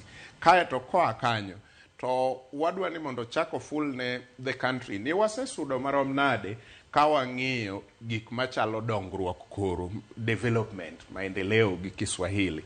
Development osechalo nade nikech ma sirikal mano campaign kawacho ni gidhi golo joma ne piny gikelo malo. Koro chakre kawuono onengo bed ni godhiambo sani wafwenyo koluwore gi data ma is very authentified ni ji osea piny marom nade joma ne ni piny sama nokawo telo, to wuodhgi mar dhi malo gisechopo kanye. Nikech ma e kadang State of the Nation Address make sense nwa kata higa mabiro kendo wanyalo chako bedo piny kwa wacho niya kare wasudo kaka jo Kenya. William Ruto kano kawo telo nokawo wakawan piny, to nokawo maybe kane wan ji milion 50 to sechego ji milion 40 ne ni piny. E ji milion 40 gi onengo wang'e e sechegi ni 30 kuomgi kata 20 kuomgi osea piny to gisechopo kama chal kama gine kor lwasi gibiro malo. to ko kamano to gite jok manokao kane piny osechopo to ang' obede marach ka data no bende okoriwonwa nikech nitie moko be mwaneno kendo wadago jok manokao telo kani malo bende dipoe ni moko lore gas kadhi piny nikech mane ka wawacho adieri ka wanyalo dongo to kwa wuondore to kwa bidongo nikech kwa wacho adieri mwang'eyo ni adieri mantie en ni ji milion 6 kata par mane jatelo kao telo kani malo korecho ni ngas lor piny eka ang' nomiwa tima tek kaka sirikal kata jo Kenya wawach niere kaka dang' waduok jogi malo to jok mane ni piny bendo idh malo koro magi e gik mana expect e weche mag governance wadwa ng'eyo democratic space marwa to gi kaka governance marwa osebedo maber e weche mag development osechoro uchumi kanye kowuok kanye nyaka kanye then mage kuonde moriwo gik machalo expertise somo mar nyithindwa health mar jo Kenya wawuok kanye kawadhi kanye onengo wawinjie ni kane okao telo tuoche ma samoro ne obedo problem ne jo Kenya kaka non-communicable diseases, mental health, areas machalo cancer gi tuoche machal kamago. Waseketo mikakati marom nade kaka sirikal e telo mar higni 2 gi manyalo miyo jo Kenya geno ni kare ka wadhi mbele to dipo ka higni 5 gi korumo to wasudo kuom weche mag health wasudo kuom weche mag tuoche mamoko manyo chando jo Kenya samo ka hotel biro miyo wageno mar winjo state of the nation address higa ka higa to kao kamano to tabu biro wuok ni kamoro ma higa mogik ma jo Kenya biro bede gi geno mar gombo winjo state of the nation address kao kamano to gibiro wacho next year ni gigi to bende chalre achala to romre onge gima nyien mwabro timre nade mwabro winje so wageno ni president kata jok moluore makonye loso gigi omiye the true picture mar gima jo Kenya gombo winjo but e seche moko mambele ka ang' nowuo kiny kata juma manyien wabro winjo kata wabro nono tiend gigo to wach makoro rach mogik en ni samwa wuoye ni Lydia adieri mantie en ni samoro kwanata malo 70 kata 80 mar jo Kenya oko kao jatend piny Kenya kaka ng'ama wacho adieri mae gima nokel tabu nikech ka ang' dhi to bro wacho magego to jo Kenya manyalo romo kwanata malo 70 kata 80 bro wacho ni kaka sani aneno Gen Z time TikTok we listen but we don't judge mae kaka bikawe ni wachika chika itwa to kwang'ade bura samoro jo Kenya to nosetieko ng'ado bura koro ok gidwa chako ng'ado bura machielo kuom gima wach sani gibro mana wacho ni we listen but we don't judge so mae kama ang' nobed marach ka in jatend piny to kwanata malo maduong' mar jo pinyno ok oyie ni ng'ama gik miwacho gin adieri kata biro timore to mogik okagombi mano to mana pacha kaka an individual okagombi ni president okaw opportunity mar state of the nation address to go and defend gik matimore sirikal okapar ni mano is gima ne e wi jok mane loso constitution ni mano keto ni nyaka tim state of the nation address gimomiyo wacho kamano en kama wabro dhi back and forth kang president okaw thuolo ni to go and address the bicameral parliament to ochako defend sha gi shi kata shisha kaeto ochako defend the new funding model gigik makamago okapani ma opportunity mar defending gigo aparo ni en opportunity mar nikech kom mobete oyombo wate nyiso ni wang'e ni kamora more e kor piny Kenya en gi intelligence en gi bad migepe machoko ne evidence gote koro samo wuoyo onenga believe maximally nikech en gi data mar Kenya ngima koro gimonengo tim en mana nyiso wa ni funding model osekonyo jo Kenya marom kama to joma kama be oseinyore kiko tem defend berne wakwang wawach mana ni osekonyo jo marom kama to oseinyo jo marom kama kor konyalo wacho nwa bang' mano ni kadhi mbele waselan lesson machal kama kaka sirikal wadwa loso jok moseinyo gi wadwa loso kama gi kama ka wadhi e sha kamano to kiko chak bedo situation odwa dhi defend godo sha gi shi kata shisha or whichever way ngata nyalo dwaro kete. But again, Lydia, we amede gimoro kuom gima Meshako wacho. Kineno king'iyo with the governance lens, to gima jo Kenya dwaro ng'iyo ahinya, ang'o momiyo idwaro medo tax? Where is the level of accountability in all of this?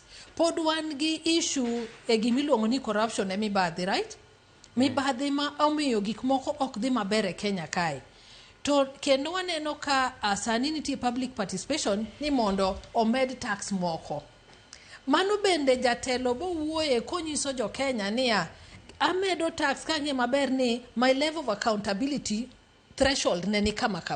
Koso odhi nyiso wani wayie mondo despite the condescending voices mwawinjo about adding tax ni wadhi adhia mbele gi adding tax, koso odhi wacho ni ka jopiny okwer ni ooyo weuru medo tax, bende gidhi chiko itgi nikech joma gi overtax are the same people. Ang'eni on the other hand ni nyisowa ni ooyo nitie kaka koro shisha that one, that shift, no? No, seduo patso senge shisha. Acha ne shift. Ni sie kaka koro nyisowa ni oyo mago to deduct kapok utimo kapok ichulo pay. Koro nitie kaka save kata 500 shillings. But in entirety gima jo Kenya dwa ng'eyo niya, ok watamre chulo osuru. To wan wadwa ng'e ni pesa mwachiwo ne be itiyo kode malong'o. Be nonyalo chung e mbele jopenya monyisgi niya, pesa mane wachoko 2022-2023 financial year mwatiyo godo sani wasewuotho go kama 2023-2024 financial year nwa collect pesa makama, to kama e kaka wasetiyo gi omenda musemiyowa mondo koro kata kwa duogo iruno medi to waduogo iru nikech uneno the level of accountability, the transparency in which the money is being utilized. Inyalo dhi public office ming'enia magi jomondik ka to pesa wano tigo kama. Bende onyalo bedie ker mawuok oko mawach niya, an adwaro ni gimupara gomolo anything else is how accountable, how transparent my government was. To mano wanyalo chiko itwa kendo mana kaka Mesha kwacho ni chieng' moro achiel kendo wadwa chako chiko itwa ni ker wuoyo kodwa konyisowa ni nyocha to numiya pesa makama owuok kama. Nikech ni wuok e TV nyoro, I think that was Royal Media, kane we interview PS ma Foreign Affairs. Ka koro wachre ni Kenya osetiyogi, I think it was 20 some quite a number of billions. Mano odhi kanye, odhi Haiti. To wan kane ker wuoyo to wacho maber ni pesa dhi wuok UN.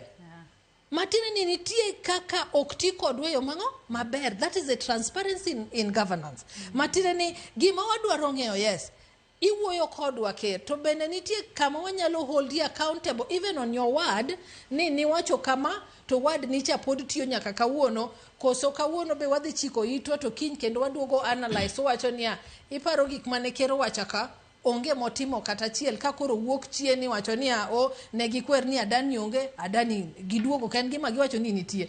Ne wacho ni onge pesa ma ng'ata dhi chulo kise enroll mar shifsha, sani waneno ka ji enroll. Koro I think nitie level ma jo Kenya dwa ng'iyo go ker, ni be in ng'ama wanyalo hold accountable on your word, not e gik mitimo, on your word. Maki wacho ni kaka ne ochung' mo wacho ni I'm instructing the police officers, kikumis quota, I'm instructing the police officers ni koro femicide mondo ok dhi timre madhi chiwa 100 million. Like though enemano instruct gini gik makamago timre. What do you mean? When you tell us ni koro anyiso uni stop urugini, are you the one who told them to do it in the first place? Kinge ni koro king'iyo kata language mangato wuoyo godo, itemo analyze to sitemoko kuog maber ahinya. So I'm hoping that in his address kawuono kowuoyo gi jopiny to nitiere kaka odhi wechene ma inspire hope, manyiso ji ni mae kama wantiere, kata wahero kata ok wahero jo Kenya, det wa oromo kama, for example. To mae gik ma sirikal dwa timo mondo wanenia wa mitigate issues ginango.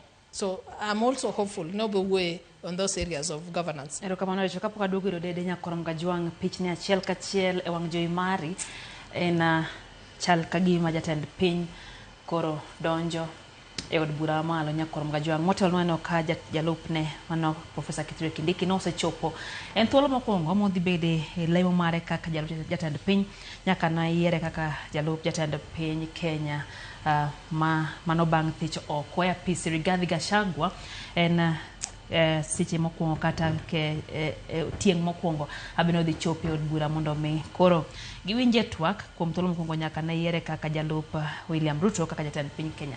Korom Gajwang' mano en twak ma bende dhi chakore sa 9 wang'e. Aduogo kanyo ira Odede.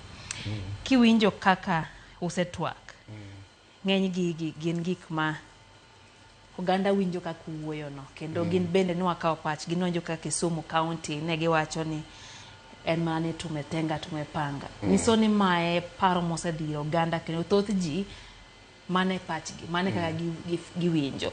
Ere gima jatend piny Kenya nyalo timo maduogo yie erokamano iro oganda jokenya? Lydia, nitie gik moko ariyo monego jopiny understand. Sirikal moro amora ok mar William Ruto kende, sirikal moro amora e piny ngima nigi roles ariyo. Role number 1 en rito ngima jopinyno, ma in this case en ngima jokenya.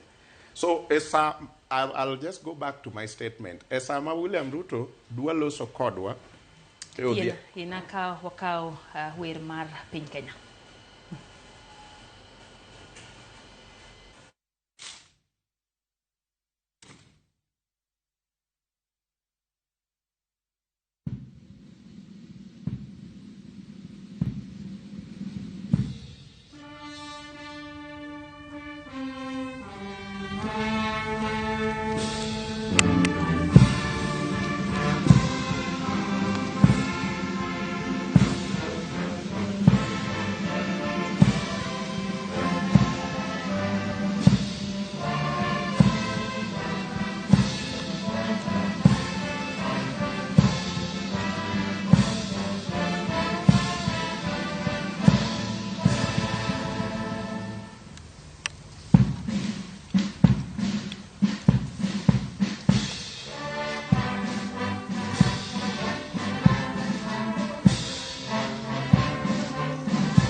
Your Excellency, we have permission to carry on with the parade, sir.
Kora mga joma na kanyo tipo achiel kachiel koya oko mar od bura kama jatend piny Kenya William Ruto wuotho kanyo kabende iwacho ni timo inspection mano mar jogo mabende gin moko kanyo jolwenyo bila jogo machiwo arita en kanyo gino mitimo pile ka pile manyiso kitelo kata kit ngadho matelo ma jatend piny kata kamano kwarito mondo mi odonji e od bura odhi mbele gi twak kata chak twak mare odoge studio kae pod antiere kod wenda Richo Molo ma en jalo nyochego mag telo kata governance expert kachiel kod Mesha Kodede ma bende en jalo nyochego mag siasa.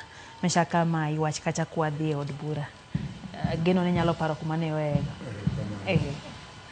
penjo ni to ang'o ma koro jatend piny Kenya William Ruto ditim mondo duog geno gi yie mar jopiny kata jo Kenya e sirikal motelne gi William Ruto. Namba achiel nawacho ni nitie gik moko ariyo ma jopiny dwano ng'e ni sirikal moro amora e piny ngima. Namba achiel kata role ma gi play mokwongo kabisa en rito ngima jopinyno, life. Mar ariyo en property kata mwandu mar jopinyno. Koro e sechegi onego bed ni milestones ma jopiny Kenya tiyogo across. Ok wadwa ng'e ni ng'ato ae kabila mane kata odhi kanye. Gima wadwa ng'eyo ni e tend Kenya Kwanza giserito ngima jo Kenya marom nade bang' higni 2. Ngima jo Kenya orit marom nade nikech kelo mano e dhogi sama ni tudori gi jafwambo marwe Kisumu ka ji wacho almost jomowuoyo te giwacho mana wach security mar ngimagi. Nyiso ni e kama wasechope onego bed ni wawacho adieri ka en jogo mochung' ne migawo mar arita kwe e dala ka to onego bed ni giwinjo ka jo Kenya ok nigi geno ahinya ni ngimagi orit gi sirikal. Mano nyiso ni wasescore minus. Onego bed ni wachako keto mikakati ma kadhi nyime ere gima sirikal ni dwa timo mondo ngima jo Kenya ochak winjo ni ngimagi oriti e yo makare. Koro mano emonego bed ni jok moluoro Rais William Ruto tiyo gi that mondo gauge kaka gidwa kelo geno back kuom jo Kenya. Number 2 en mwandu jo Kenya. Ere kaka mwandu jo Kenya oseriti e kinde mar higni 2 ma William Ruto nodonje telo nyaka sani. Nikech ma tema ang' nomi geno duogi ni sirikandni orito ngimawa e yo makare. Ok wane ka ji lalo ngimagi oyuma. To rito ngima ni Lydia ok en just one facet. En multifaceted. Odhi nyaka gender based violence, odhi nyaka gik makamago. Odhi nyaka organization mar okwach kich ma wan go kata intelligence. Be gitimo tijgi e yo makare mamiyo gik machalo kama. Nikech the real measure of intelligence en niya, be gigeng'o gigi kapok otimore. Ineno intelligence ok onego watigo ka CCTV camera. CCTV camera is good ni obro nyisi ni Meshak nodonjo ka otimo gini, but mano be bro duoko ngima ma awito kase biro ka. Ok bi duoko. Biro nyisi ni ng'ama kama nodonjo ka okwalo gi simu. But simu no to samoro selal. Koro en ni walao bang' dwar wawacho ni waseng'e jakuo. But so what? Kiseng'e jakuo to be in gi kaka idhi make. Samoro ok imake kabisa gino lal. Koro gimwa dongo en mana ng'eyo bwongowa gi excitement matindo tindo ni wang'e ng'ama nokwalo gino. Intelligence mar piny onengo bed ni ng'iso fulo chon ni gima kama dhi timore, to magi mae gimwa dwa timo mondo kik ji wit ngimagi e gino. Kamano timore to wabro bedo gi geno niya, kuom adier sirikal ni orito ngima jo Kenya. But ka ng'ato nyalo dhi kaka sani koro waneno ka nek ni ania left, right and center koni gi kocha, to ok nyisi ni gini tiyonwa e yo makare. To mwanduwa orit marom nade. Waneno ka joma nyo nie ngas ma dongere nyalo luongo ni middle class ywak moingo kata joma ne ni piny. Mano ok nyis ni ngima mwandu jo Kenya oriti e yo makare, nikech joma ne nie middle class gine jok manyo oseloso mwandu moko matin ma samoro mwandu gigo bende ne jomoko yiengore. Samoro jo middle class gi gine ma gidhi e salon every week, gine ma gitero geche gi car wash every evening, gine ma gilimo kinyozi every other 2 days. To koro jok mani piny maliedo maluoko e car wash gi matima ng'o depend kuom mwandu gi. To sama jo middle class gi owito mwandu gi, mamoko kuom gi olale yo marach mane sirikal nyalo geng'o. Jogi ka ok mwandu gi oriti to jo piny ka safa moloyo. To rito mwandu ok en mana polis gi bunde.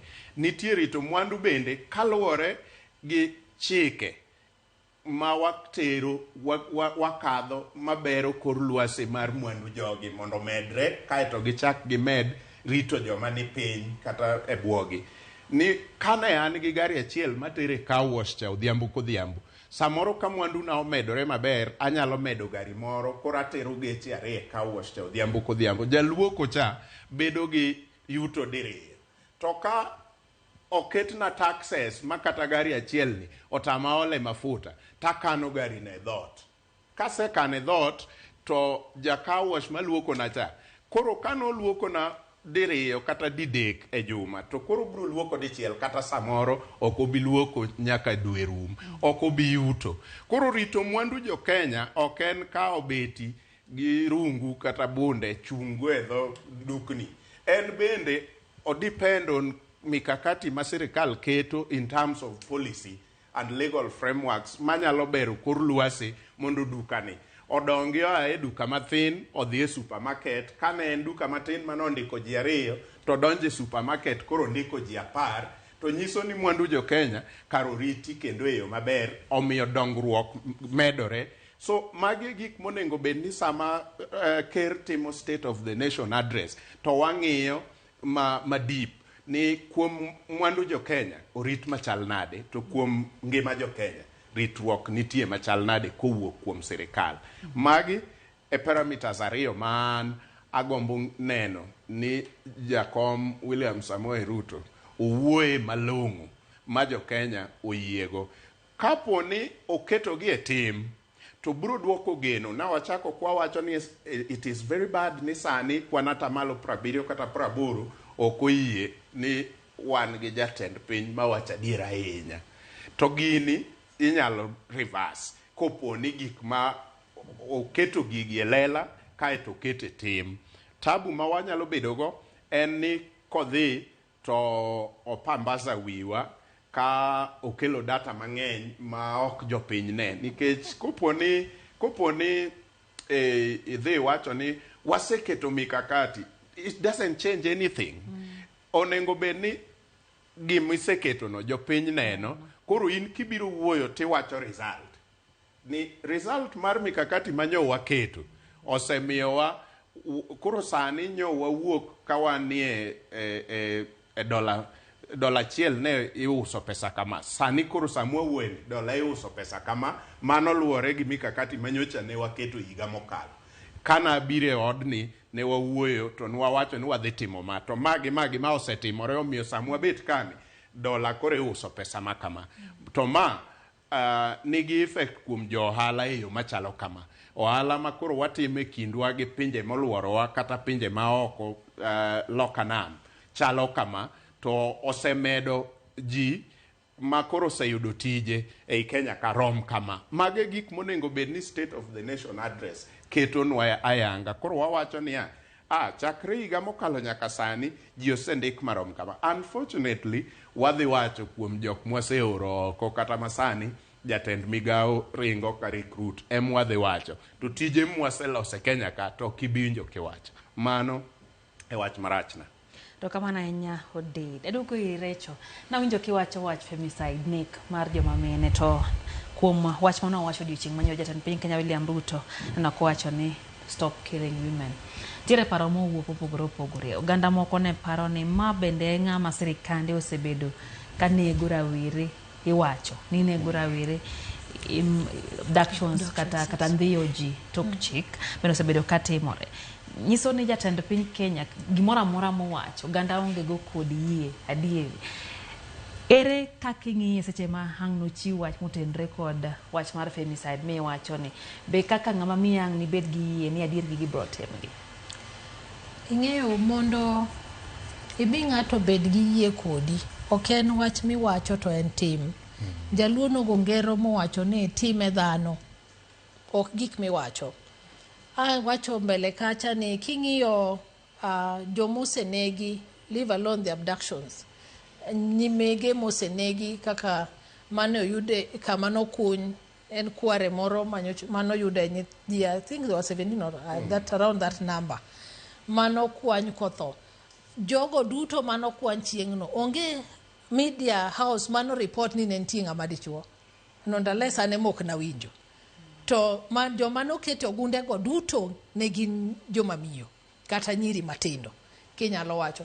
To gima litie gini ni okao jatend piny ndalo mang'eny ahinya mondo wuog oko mondo wach ni gima timre ok en gima ber. Omiyo akao mikakati nyo wacho no keto 100 million mondo ne kinyalo tigo mondo ji obed apprehended or nitie kaka ji obed safeguarded. To gima omiyo gini timre ahinya bende wanyalo ng'eyo kaka jopiny. Tachiel kuom gimomiyo thoe gi timre en ni nyithindwa rango yore duto maginyalo yudo gomenda. Kineno statistics gimomiyo nyithindo inego en nyathini no yudo ng'ato wuonde ni en gi pesa koro neno nyalo dak maber, nyathini no timre kama gin yore duto ma nyithindo gi ne dwaro kaka okonyrego. To kaka ker mar Kenya gima duong' manda gombi no wachi kata mondo tim en ni nyisowa niya, an gi chenro machalo kama mar loso yo ma jowa nyalo tiyo godo Kenya ka. Nikech jowa mang'eny kendo mana gen nyithindo manyiri osedhi oko to waneno kinego gi kendo iduogo gi kama iti. Omiyo onge ber ni wayudo nutije maloka, nikech loka kuro bende waneno ka seche moko ng'eny gi reports mwayudo ok gin reports maber ahinya. Omiyo an kata nyobed ni jatelo owuoyo, to gima nagombo neno ni onyiswa ni nyithindwa manyocho osetho, I think there were 97 mosetho, I think it was reported around 97 ladies ma osewito ngimagi e yor femicide. To en kaka ker mikakati mane mosetimo kata moketo in place ok ni adhi keto siling milion 100 ma mondo wane ni police force we enhance the security kaka nyithindwa timre nade dhi dak. Ndalo machien mane gigi ochakre Lydia, kaponi un gi clip go unyalo play. Apani all media houses ne nitie kikelo chik ni Airbnbs koro idhi record ni ng'ama nodonjo, nitiere policies man idhi ket in place ma mondo ne niya mondo mak ng'ama notimo maundu ni it is easy nikech wadhi neno niya ng'ama nodonjo ka niluongo ni ng'a to pichni be cameras boket kuonde makamagi tiyudo ka gik enena wacho to onge timo. Omiyo okane ka nitie wach manyien ahinya ma ker nyalo wacho in regards to this mapogre gi gima nyowacho nyoro mar keto siling milion 100. And agomb neno ni joma osetimo maundu gi bende nitiere ng'ama osemaki makata omi kum moro malit ahinya mondo oserve as an example ne jonek mamoko. Omiyo en dwaro mara kaka ng'ama miyo ok ena wacho to bende wanyalo neno ni we move from now wacho gi time gimoro mopogre niya regulations mane wacho in hospitality ka bende oseket gi in place. Bende nitie ng'ama luwo framework go ni bende gin gik mosetim ma mondo nyithindwa minegi apartments gi nyithindwa minego kuonde makamagi gi mondo wang'e ni nyathini nonegi ng'ama chal nadi. Ok en gima ber ni seche duti wacho ni nonegi nikech jomo hero gi kia boyfriend ema nonego gi. Ang'o momiyo jogi duto boyfriend ema nego? Dak negie gi wach mopogre, meaning the level of depression is high. Mental health is an issue in this country. Bende nitiere mikakati ma sirikal keto manyalo konyo jowa matindo ma are going through depression. Nikech health is already too expensive for everyone. Bende nitiere gima ker dhi wacho manyien kalure gi weche mag health manyalo miyo we avert such things. Nikech ng'eny gi tok tim gi ni ng'ate dwa nego wadgi kiwinjo kata kaka giwuoyo jonek gogo tibo winjo ni this person is going through a lot of depression. Koro gima tisa kama kata ni chumbi oremi alot miyo nego nyawadgi for no good reason.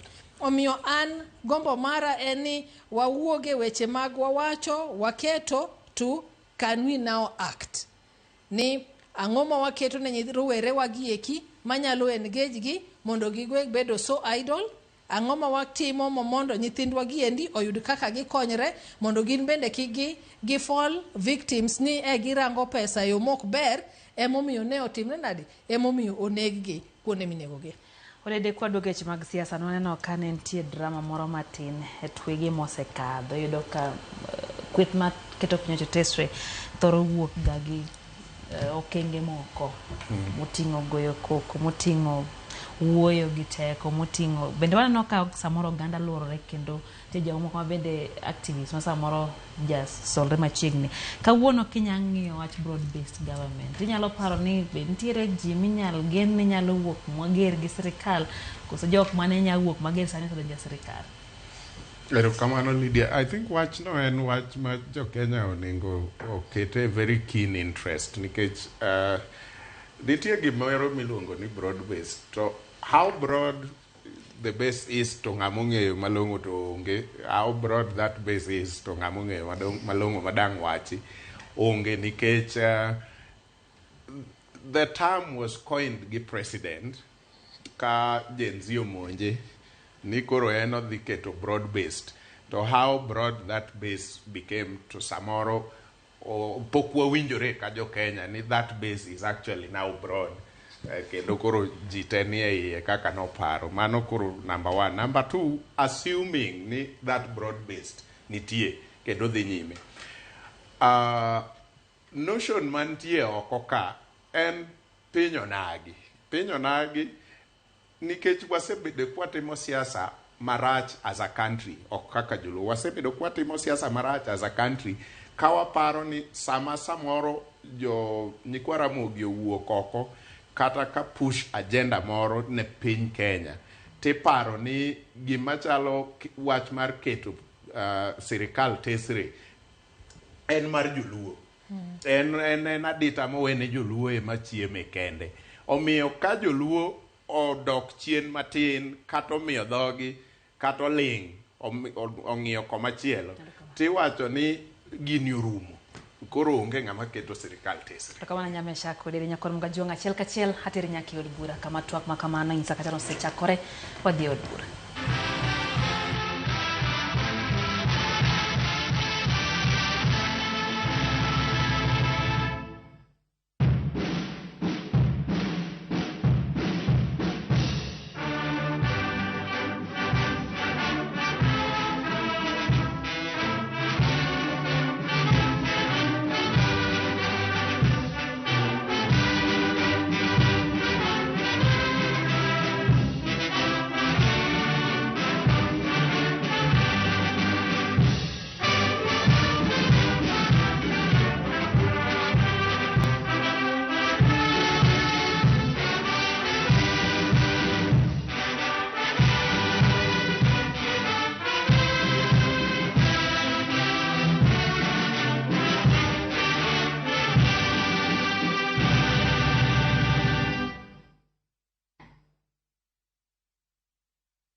Na tuombe. Ewe Mwenyezi Mungu, twakusihi ututazame kwa neema nyingi na baraka, sisi watumishi wako ambao umeridhika kutuita kwa nyadhifa za uongozi katika jamhuri hii yetu.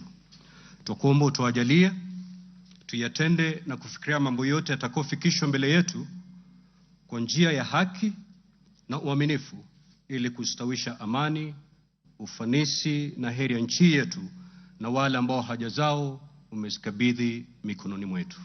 Amen. Tuketi.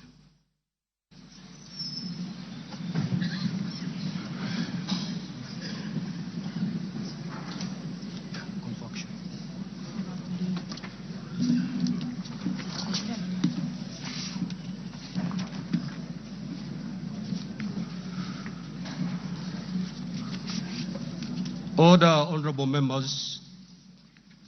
Let us all be seated. Thank you. Your Excellency, Honorable Dr. William Samoei Ruto, CGH, President of the Republic of Kenya and Commander-in-Chief of the Defense Forces, the Right Honorable Dr. Moses Wetangula, EGH, MP, Speaker of the National Assembly, Honorable Members of Parliament, distinguished guests, ladies and gentlemen. Article 132, Sub-Article 1B of our Constitution provides that the President shall address a special sitting of Parliament once every year and may address Parliament at any other time. Article 132, Sub-Article 1C of our Constitution further provides that the President shall, among others, once every year report in an address to the nation all the measures taken and the progress made or achieved in the realization of the national values referred to in Article 10 of the Constitution. In addition, Article 240, Sub-Article 7 of the Constitution requires the President in his capacity as the Chairperson of the National Security Council to report to Parliament annually on the state of security in Kenya. In this regard, the Chief of Staff and Head of Public Service, via the letter dated reference EOP/CAB.26/4A, Volume 4, into brackets 178, and dated the 9th of September 2024, informed the Speakers of the Houses of Parliament of the intention of His Excellency, the President, to address Parliament. Consequently, and upon consultation, the address to Parliament by His Excellency the President was scheduled for today, Thursday, the 21st of November, 2024. Pursuant to Standing Order 25-2 of the Senate Standing Orders, I notified honorable senators of the place, date, and time of today's special sitting via Gazette Notice number 148/29, which was published in the Kenya Gazette on Friday, the 15th of November 2024. Further, together with the Right Honorable Speaker of the National Assembly, I notified all members of Parliament and the general public of today's special sitting via notices placed in 3 local newspapers yesterday, Wednesday, the 20th of November 2024. Accordingly, honorable members, this special sitting is properly convened. I thank you.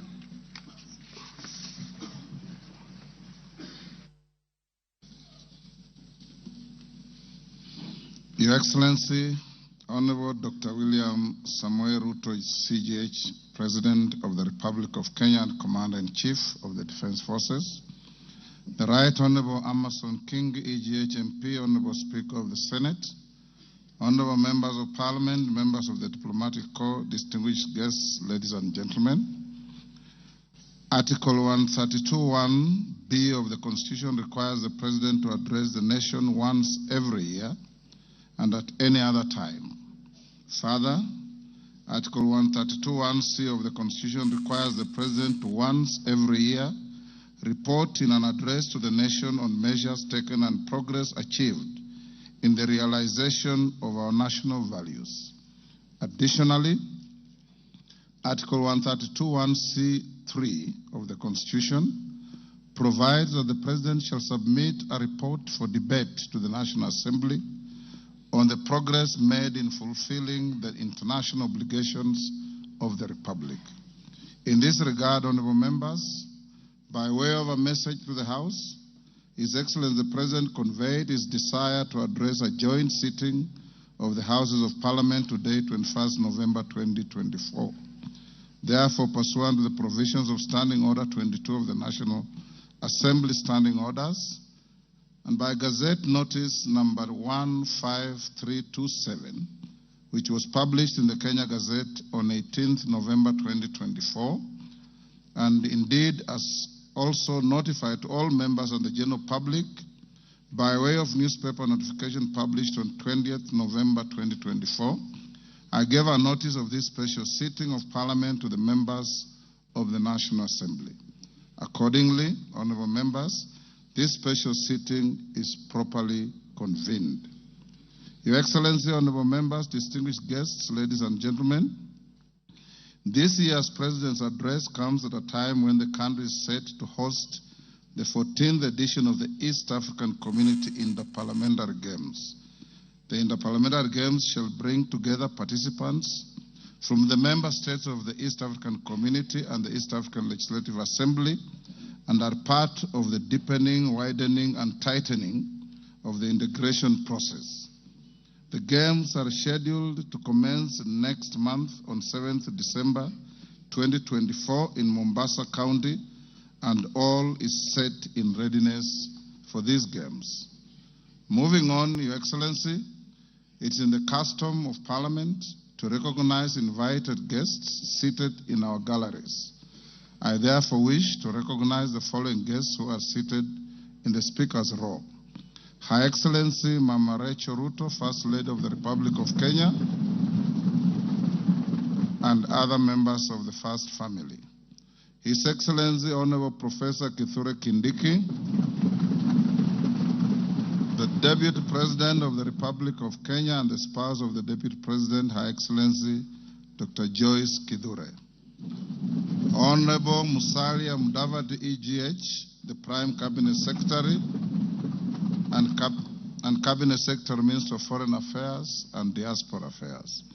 Your Excellency, honorable members, also present in the Speaker's row this afternoon are the Honorable Lady Justice Philomena Mbete Mwilu, MGH, Deputy Chief Justice and Vice President of the Supreme Court. She's accompanied by Honorable Justice Mohammed K. Ibrahim and Justice William Ouko.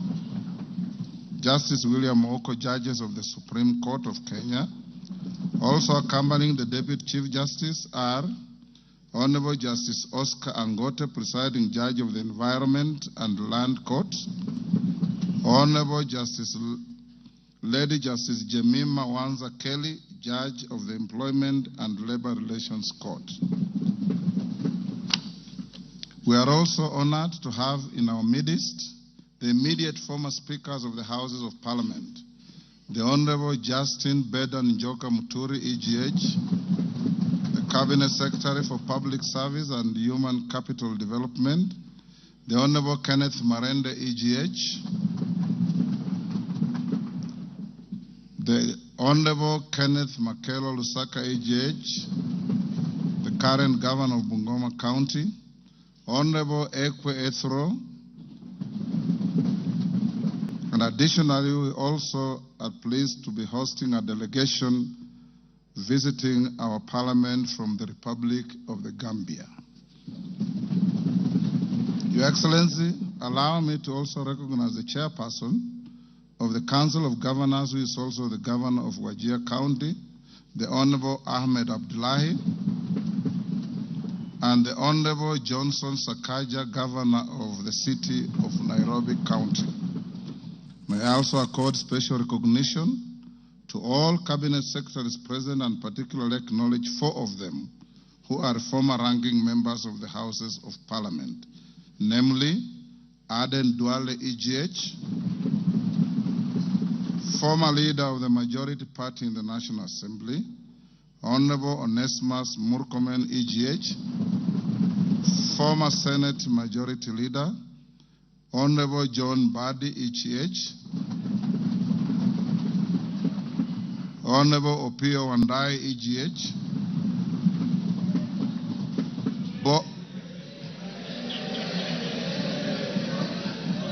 both former leaders of the minority in the National Assembly. I need not mention that His Excellency the Deputy President is a former leader of majority in the Senate. I also acknowledge the presence of Mr. Felix Kosgei, Chief of Staff and Head of the Public Service, Principal Secretaries, members of the Diplomatic Corps, and heads of constitutional commissions and independent offices and state corporations present.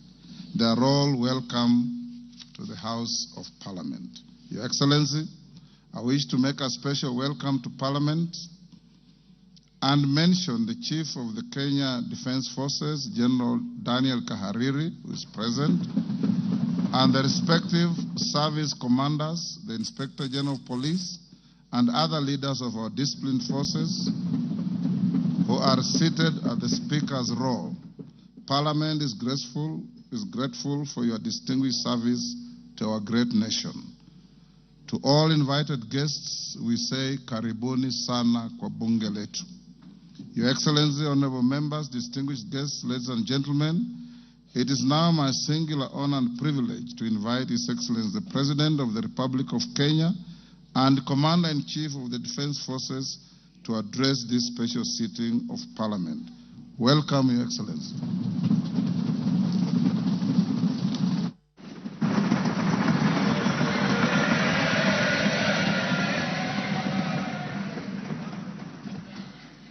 Thank you very much, Mr. Speaker. The Honorable Speakers of Parliament, the Honorable Members, distinguished ladies and gentlemen, I'm honored to address you today in the fulfillment of the mandate vested in me under Article 1321C of the Constitution to report to you and to the people of Kenya on the measures we have taken and the progress we have made in realizing our national values and principles of governance, and to submit to you, honorable members, the progress made in fulfilling our international obligations. Since my last address, Kenya has undergone rapid change, occasioned by the collective awakening of the people in the understanding that the state of nation depend on the work we do individually and collectively. This realization extends not only to what we choose to undertake, but also to how we go about securing careers, livelihoods, and contributing to the grand enterprise of nation building.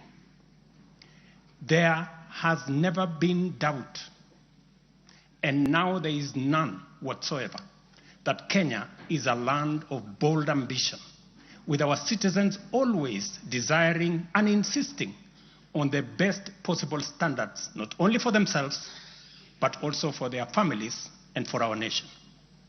Consequently, our democracy has empowered citizens to ask questions and demand changes in the way their affairs are managed, driving the wheels of our nation's social, political, and economic transformation faster in the direction of excellence and prosperity.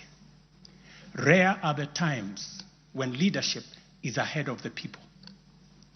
We are always striving to steer the machinery of state and government to keep pace with the aspirations of our citizens. We have learned through the hard as well as the more customary ways that listening is a full-time occupation of leadership, and that all questions asked by the people must be answered thoroughly and in full. We have learned never to take anything for granted and make every effort to call all our people, to carry all our people along with us in the pursuit of our transformation.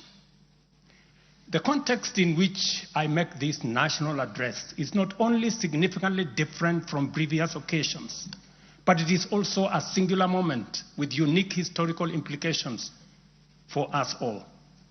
It is an opportunity to affirm the principles and values of which our nation stands, review the steps we have taken, the path we have chosen in our journey of national development, and reinforce the commitments we have made to one another and to our beloved nation for the sake of the present and future generations. I do not take this for granted, and with utmost respect and humility before this august assembly of the people's elected representatives, I desire to respond to the most pressing concerns that have been raised by Kenyans of all walks of life in recent months. To my understanding, the concerns and issues voiced by millions of Kenyans about the state of our nation deserve meaningful engagement, thorough understanding, and thoughtful response. There are discussions about whether leaders understand the pain, hardship, and struggles endured by countless citizens every day as they strive to make ends meet, and whether the government is doing anything about it. Similarly, many struggling Kenyans impatiently wonder when will real money get to their pockets, and when will the jobs promised, which they deserve, become a reality.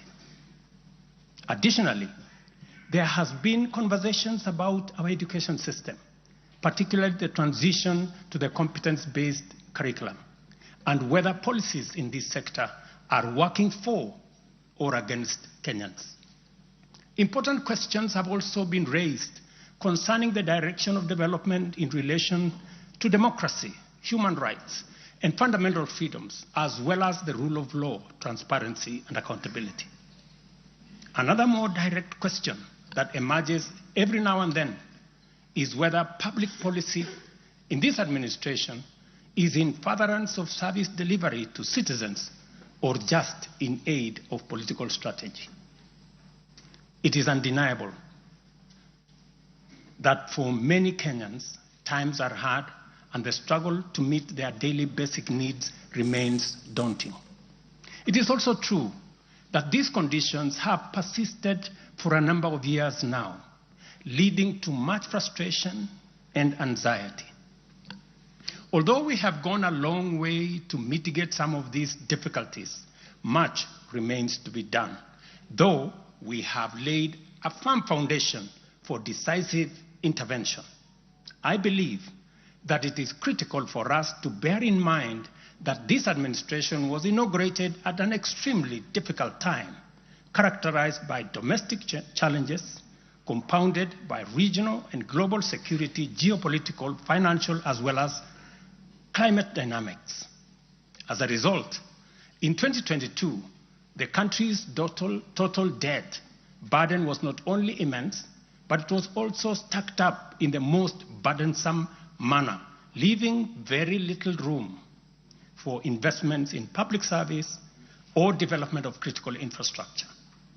The prices of basic food commodities soared as a result of a combination of prolonged drought, declining local productivity due to inadequate support, and disruptions in the global supply chain caused by the war in Europe.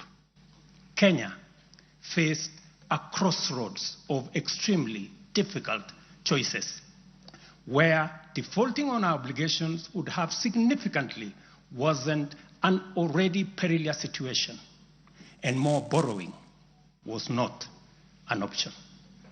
It was therefore essential for us to drastically reduce expenditure, mobilize as much as possible resources domestically, and curtail waste. As I informed the nation then, matters were going to get more difficult before they could get better. And we all had to tighten our belts and work hard under very unforgiving conditions. We had staked the fate of our ambitious bottom-up economic transformation agenda on easing the stress that the economy was in and the strain citizens underwent, while creating room for the implementation of our transformative interventions. Members, I give this background to underscore two very important facts. First, we haven't been watching helplessly and doing nothing as adversity took a toll on the economy and undermined the livelihoods and well-being of the people. On the contrary, we have been working tirelessly to steer the country away from the brink of unprecedented economic collapse and onto a more promising trajectory. The second point is that while we may not be where we would like to be, we are certainly not where we were 2.25 years ago. At the same time, the cost of living was substantially high, with prices of basic commodities beyond the reach of many households. Today, I'm proud to report that the macroeconomic indicators point to a positive turnaround and an upward trajectory. Allow me to highlight a few milestones that underscore this progress. The shilling has stabilized significantly, appreciating from Kenya shillings 162 to the dollar in February 2024 to Kenya shillings 129 today, a remarkable gain of 20%. This recovery has restored confidence in our financial markets and significantly reduced the cost of servicing external debt, creating fiscal space for our development imperatives. Inflation has declined dramatically from 9.6% in September 2022 to 2.7% in October this year, the lowest rate in 17 years. This achievement has been the consequence of favorable weather and our deliberate efforts to support farmers with affordable inputs, including subsidized fertilizer, leading not only to increased production but also productivity and lowering the prices of many cereals, including maize, pulses such as beans and peas. Our foreign exchange reserves have surged by US dollars 2.4 billion to hit a new record of US dollars 9.5 billion, providing a 4.8 month of import cover, the highest in 10 years. This resilience yields us or shields us from external shocks in the global economy and restores investor confidence. Ladies and gentlemen, interest rates are also trending downwards, reducing borrowing costs and freeing up fiscal space for growth-enhancing initiatives by business. Tax revenues have grown by 11.5% in the year to June 2024, reflecting the success of our tax of our tax-based expansion measures. The economy continues to grow steadily, recording a 5.6% growth rate in 2023, among the highest globally. We project 5% growth this year and 5.6% growth next year. Honorable members, our efforts to secure food security and stability are already bearing fruit. Since February, we have distributed subsidized fertilizer to 6.45 million registered farmers in 45 counties, enabling them to increase their yields. And this year, we have procured and through e-vouchers distributed 7 million bags of both planting and top dressing fertilizer to boost food production across the country. This intervention will see a projected increase in maize production, for example, to a record 74 million 90 kilogram bags. We have also concluded long-term agreements with 11 suppliers of assorted fertilizers so as to make this commodity available all year round. Fertilizer for the long rains season will be stocked in outlets nationwide, ensuring our farmers are ready to plant, grow, and produce. This forward momentum will not only increase our agricultural output, but also reduce our reliance on costly food imports, securing a more self-reliant and a more prosperous Kenya. This approach, rooted in my administration's policy to support production rather than subsidize consumption, has already made food more accessible, more affordable to many households. Today, Kenya boasts substantial national stocks.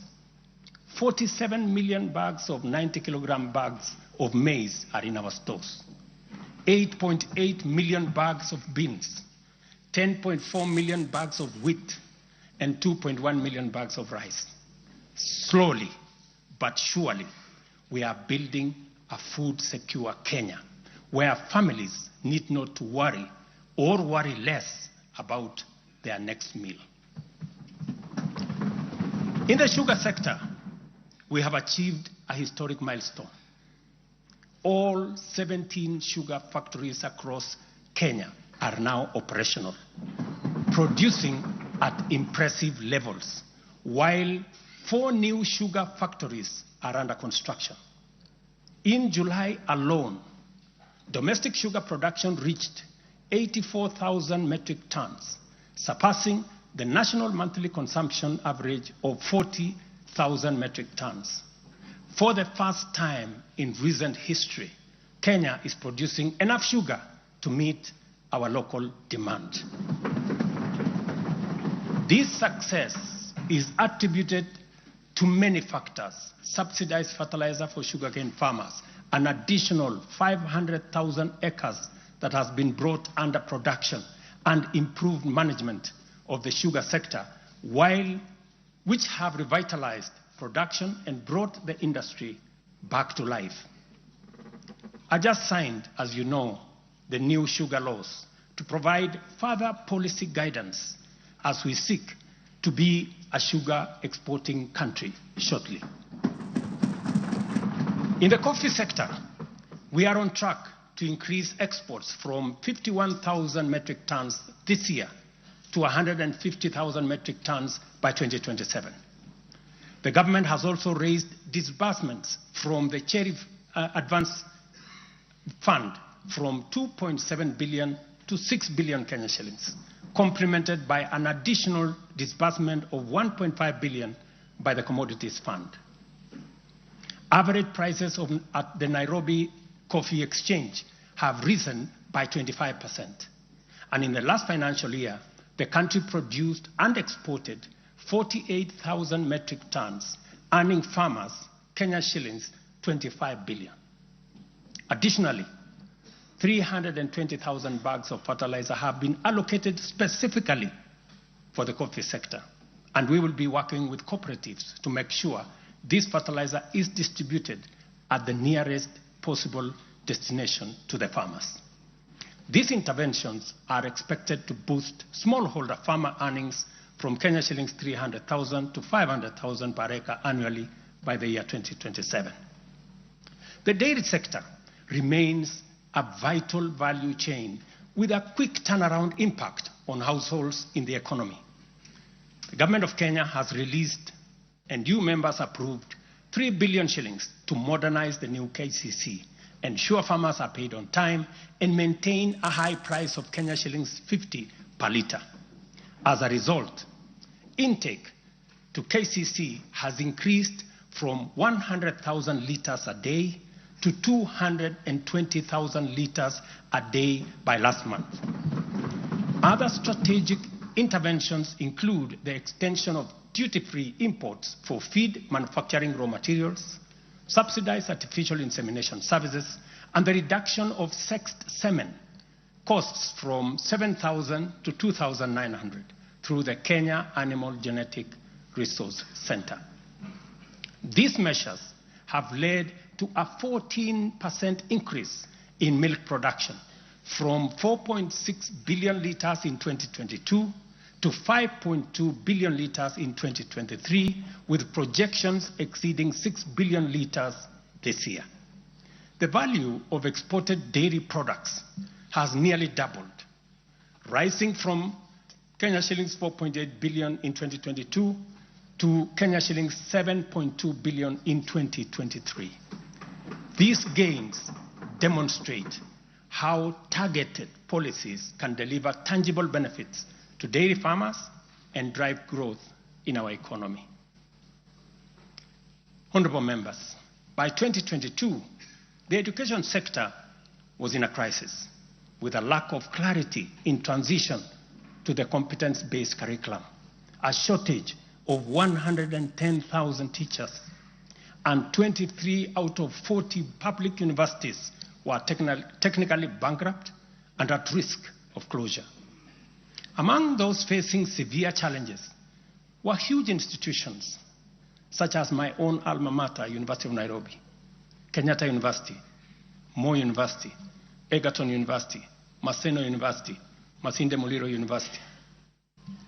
To address this issue in our education sector, we have already hired, as you know, members, 56,000 teachers and are in the process of recruiting another 20,000 by January next year. We have also ensured the seamless transition of learners from primary to junior secondary and domiciled grade 7, 8, and 9 in primary school, optimizing the use of existing infrastructure, ensuring the safety of young learners, and protecting parents from the high costs associated with boarding schools far away. Recognizing the financial challenges faced by our universities and TVETs, we introduced a new student-centered higher education funding model. This model gives priority to the most vulnerable students, offering them up to 95% government support, while also pulling our universities back from the brink of collapse. The remaining challenges for a few universities, like Moi University, are related to internal administrative and governance issues, which I have given firm instructions that they should be addressed. To further enhance access to higher education, we launched the Open University of Kenya, and this House approved that exercise, paving the way for more students to achieve their academic goals. The institution's first cohort of students is scheduled to graduate next week on the 29th of November 2024. Honorable members, universal health coverage is a cornerstone of our transformation agenda and a matter that touches every Kenyan family. Despite health being a devolved function, we acknowledge the immense financial burden that comes with health. Counties have struggled with shortages of medicine, equipment, sometimes staff, hindering service delivery and leaving countless Kenyans with suboptimal access to health care. It would have been easy for me to step back and leave this responsibility to counties alone. But that would have been a disservice to Kenyans and a betrayal to our Constitution. Instead of engaging in debates about healthcare being devolved, I have chosen the hardest but necessary path of addressing this challenge head on. Health delivery is not just about fulfilling a constitutional mandate by whatever level of government. It is about ensuring that healthcare is not a privilege for the few who can afford and a pipe dream for the many who cannot. For years, NHIF was saddled with debts and inefficiencies, and healthcare was being severely and negatively impacted. For far too long, too many households have lived on the edge, just one illness away from financial catastrophe. Our healthcare system has historically neglected the poor and vulnerable, leaving them without any option, while private sector medical covers remained out of reach for the majority. This is precisely what we will correct through the provision of universal health coverage. This agenda is not just about a promise. It is about a bold commitment to deliver health through transformative financing reforms, making healthcare accessible and affordable, digitizing our healthcare services to enhance efficiency, eliminate fraud, and stop corruption, and to empower a skilled and motivated health workforce. To honor our commitment on the universal health coverage, I signed into law 4 groundbreaking legislation on the 19th of October, passed by this August House. The Social Health Insurance Act replaced the outdated National Hospital Insurance Fund and established the Social Health Authority, which oversees 3 essential funds. This modern framework ensures that every Kenyan, especially the most vulnerable, can access quality healthcare services when they need it most. The shift from the National Health Insurance Fund model to Taifa Care is fundamental and radical in both scale and character. NHIF, if I give you a bit of example, NHIF served a few salaried Kenyans and those who could afford to pay. But Taifa Care covers every Kenyan, regardless of employment or financial status. Secondly, despite serving a limited class of citizens, NHIF nevertheless accumulated billions of shillings of debt because of misalignment between contributions and the actual cost of healthcare. Taifa Care has undertaken an accurate costing of all healthcare-related goods and services in order to provide timely, effective, and efficient service to every Kenyan that is affordable. Additionally, the NHIF had a waiting period lasting between registration and eligibility for service. I think it was like about 3 months. Under Taifa Care, citizens are eligible for all services upon registration. I therefore urge every Kenyan to take the most important step in securing dependable health care for themselves and their families. Register. Register now or at the earliest possible opportunity. Honorable members, for the first time in our nation's history, free primary health care is increasingly becoming available at dispensaries, health centers, and hospitals. Ambulance and emergency services are also slowly but surely being made available at no fee. Under Taifa Care, we have introduced a comprehensive benefits package that brings specialized care, such as cardiothoracic surgery, within reach for many Kenyans without the burden of financial strain. Through the Digital Health Act, we are revolutionizing healthcare delivery. Every step of the process, from registration eligibility checks to claims is now digitized. By eliminating unnecessary human interaction, we are tackling corruption, reducing inefficiencies, and ensuring that resources are used where they are needed most. As a result, the good news, SHA will pay all October claims in full by next week. And it will continue like that going into the future. To date, over 15 million Kenyans have enrolled in diaper care, and more than 60% of employers have successfully transitioned into its framework. The newly established Social Health Insurance Fund empowers citizens to contribute towards accessing a broad range of healthcare benefits. This represents a seismic change from the old reactive healthcare model to a forward-looking system that prioritizes prevention and preparedness.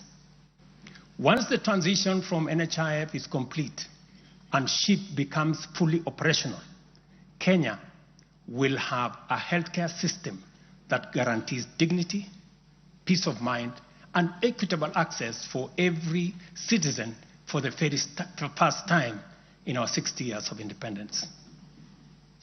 Honorable members, we have launched an ambitious healthcare program, one that Kenya has always needed and deserved. Like any major transition, there are challenges, but I promise you, we are fully committed to making the system work. As we roll out this program, we are listening to citizen voices and collaborating with counties to deliver better healthcare services.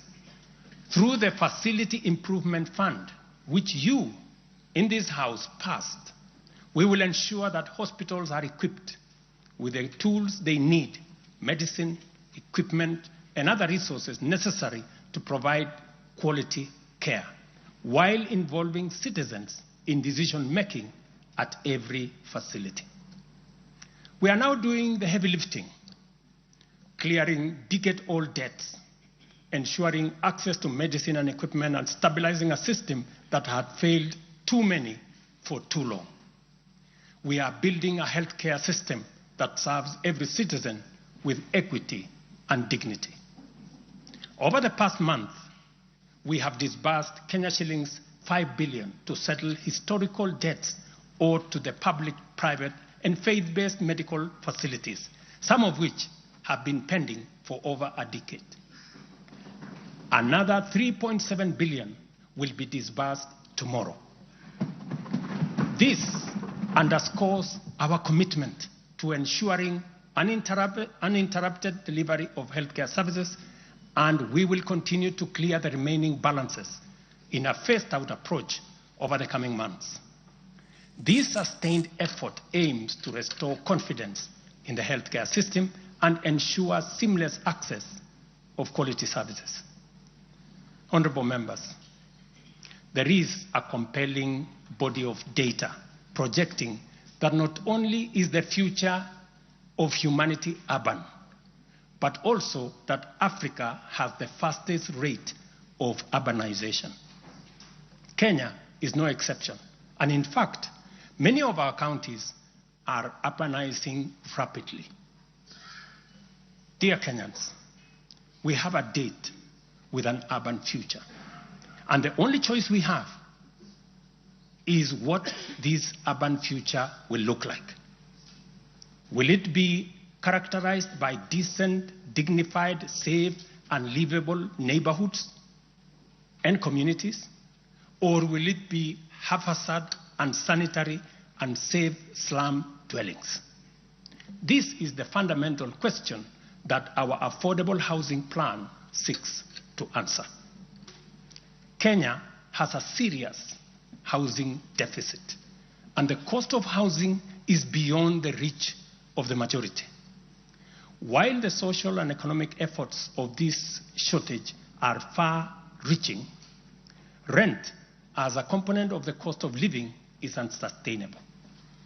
People are forced to choose between enduring long, punishing commutes to faraway homes or taking up less desirable spaces within reach.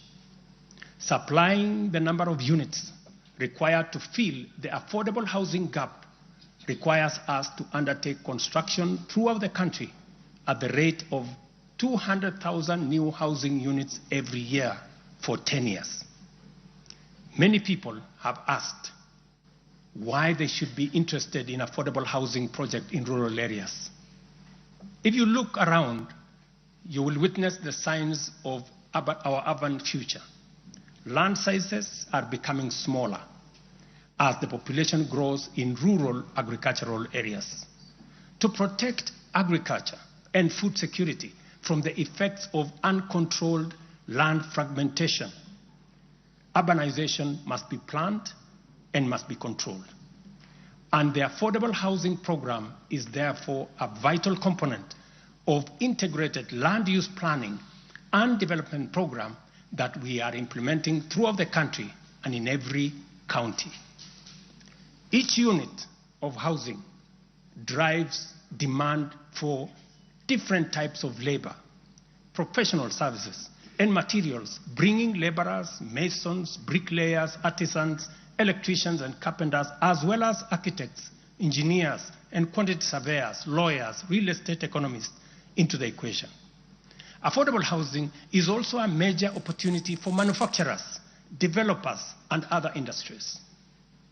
In other words, the economic boost from housing pillar of our bottom-up economic transformation agenda is significant and undeniably much needed. As we speak, affordable housing now directly accounts for 164,000 new jobs created over the past 1 year. Honorable members, today marks a significant milestone in our journey towards providing decent and affordable housing for all. After 2 years of hard work under the Affordable Housing Program, I am proud to announce, and you have seen it in the newspapers, the launch of the sale of the first 4,888 housing units, now in completion, across 21 social housing projects. These units, comprising studios, 1-bedroom, 2-bedroom, and 3-bedroom homes, are tailored to meet the needs of our people, offering 1,041 social housing units, 2,133 affordable housing units, and 1,714 affordable middle-class housing units in 24 counties. I invite every Kenyan above the age of 18 to join this historic journey towards home ownership. Guided by our principle of fairness, one ID, one house, every eligible Kenyan is encouraged to express interest, visit these developments, view the show houses, and engage with on-site staff who are already too willing to assist. The allocation process will be transparent and equitable, ensuring that every qualified applicant has an equal opportunity to own a home. Honorable members, as part of the government's endeavor to build a nation grounded in intergenerational equity, opportunities, and empowerment for all Kenyans, we have made significant strides in implementing another key pillar of our manifesto, labor migration. This initiative seeks to harness Kenya's abundant human capital by creating meaningful job opportunities abroad, empowering our citizens, and positioning Kenyan talent on the global stage. Since July 2023, we have successfully facilitated employment of 105,367 Kenyans across multiple countries in a wide range of jobs. These opportunities span professional, semi-skilled, skilled, and unskilled sectors, including positions for nurses, teachers, and chefs.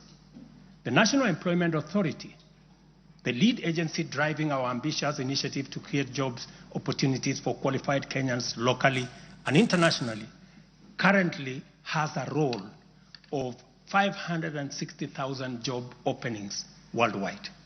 I have encouraged many members to participate in this space.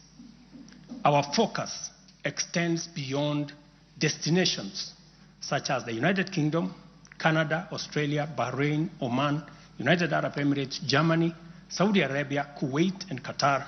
We are also expanding our reach by actively negotiating bilateral labor agreements with new potential markets, including Russia, Poland, and Jordan.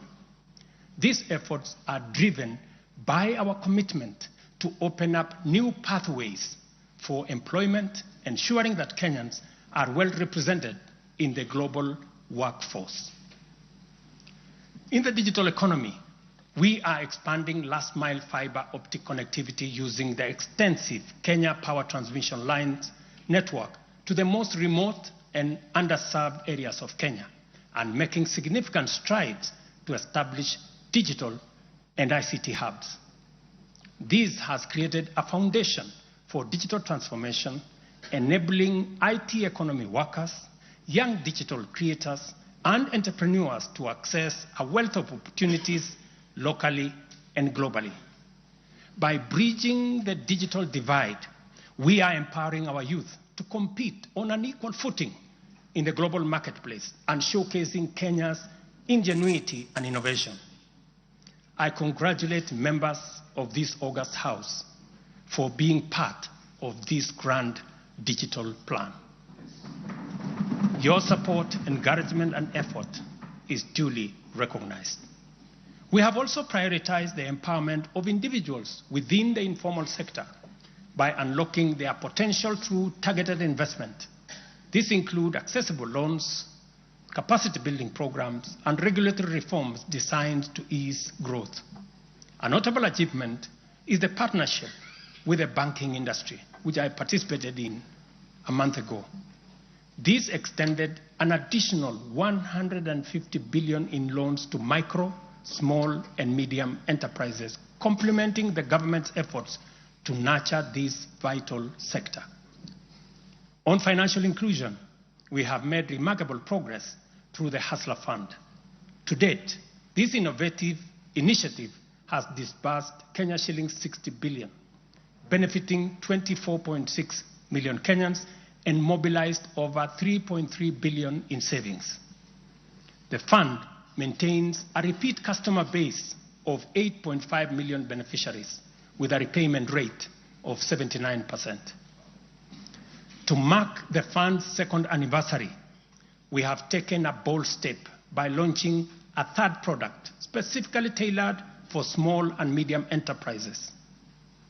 This new initiative will initially target 2 million beneficiaries who have demonstrated a strong credit history with the fund. By so doing, we aim to create a pathway for these entrepreneurs to transition into the formal banking system, thereby deepening financial inclusion and strengthening the SME sector.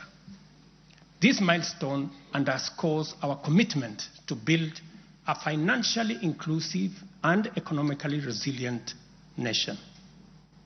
The progress we have made has been possible only because the people of Kenya have been courageous, strong, determined, and patriotic. It has also been enabled by a number of early interventions under our bottom-up economic transformation agenda, and at the same time, created space for us to implement the agenda in full. As we proceed with implementation, we expect to quickly capitalize on the gains we have secured and invest resources in the economy with an emphasis on strategic pillars of our plan. As more projects get off the ground, more people get hired, liquidity levels improve, more money ends up in people's pockets. Honorable members, you know we are a democracy. Democracy is a founding principle and defining value of our nation. Democracy is hard-won, non-negotiable right, and guarantees freedom that we are proud of and must always defend. Our national democratic culture expresses itself energetically through robust discourse, boldly speaking truth to power, and holding leadership to account. It is a tradition of fearless expression and vigorous public participation. This is who we are, and there is nothing anyone can do about it. We understand, therefore, that protests are always legitimate and permitted by the Constitution. Protests are conducted by citizens who are peaceful and unarmed. Assemblies, demonstrations, and picketing to advance constitutionalism, increase accountability, and defend the rule of law are constitutional imperatives. Conversely, mobilization in pursuit of criminal agenda, chaos and anarchy are explicitly forbidden because we all have a duty to defend our republic, our constitution, and the rights of all people. The government, in particular, must remain vigilant at all times against modern threats to the sovereignty and territorial integrity of our nation, as well as public order, peace, and security. In this digital era, characterized by transformative innovations, including artificial intelligence, it has never been easier to inform, educate, and entertain the people. At the same time, it has never been easier to misinform, mislead, disinform, incite, and alarm the public. Criminals and subversive elements who infiltrate and hijack peaceful protests are a threat both to legitimate protesters and to the public.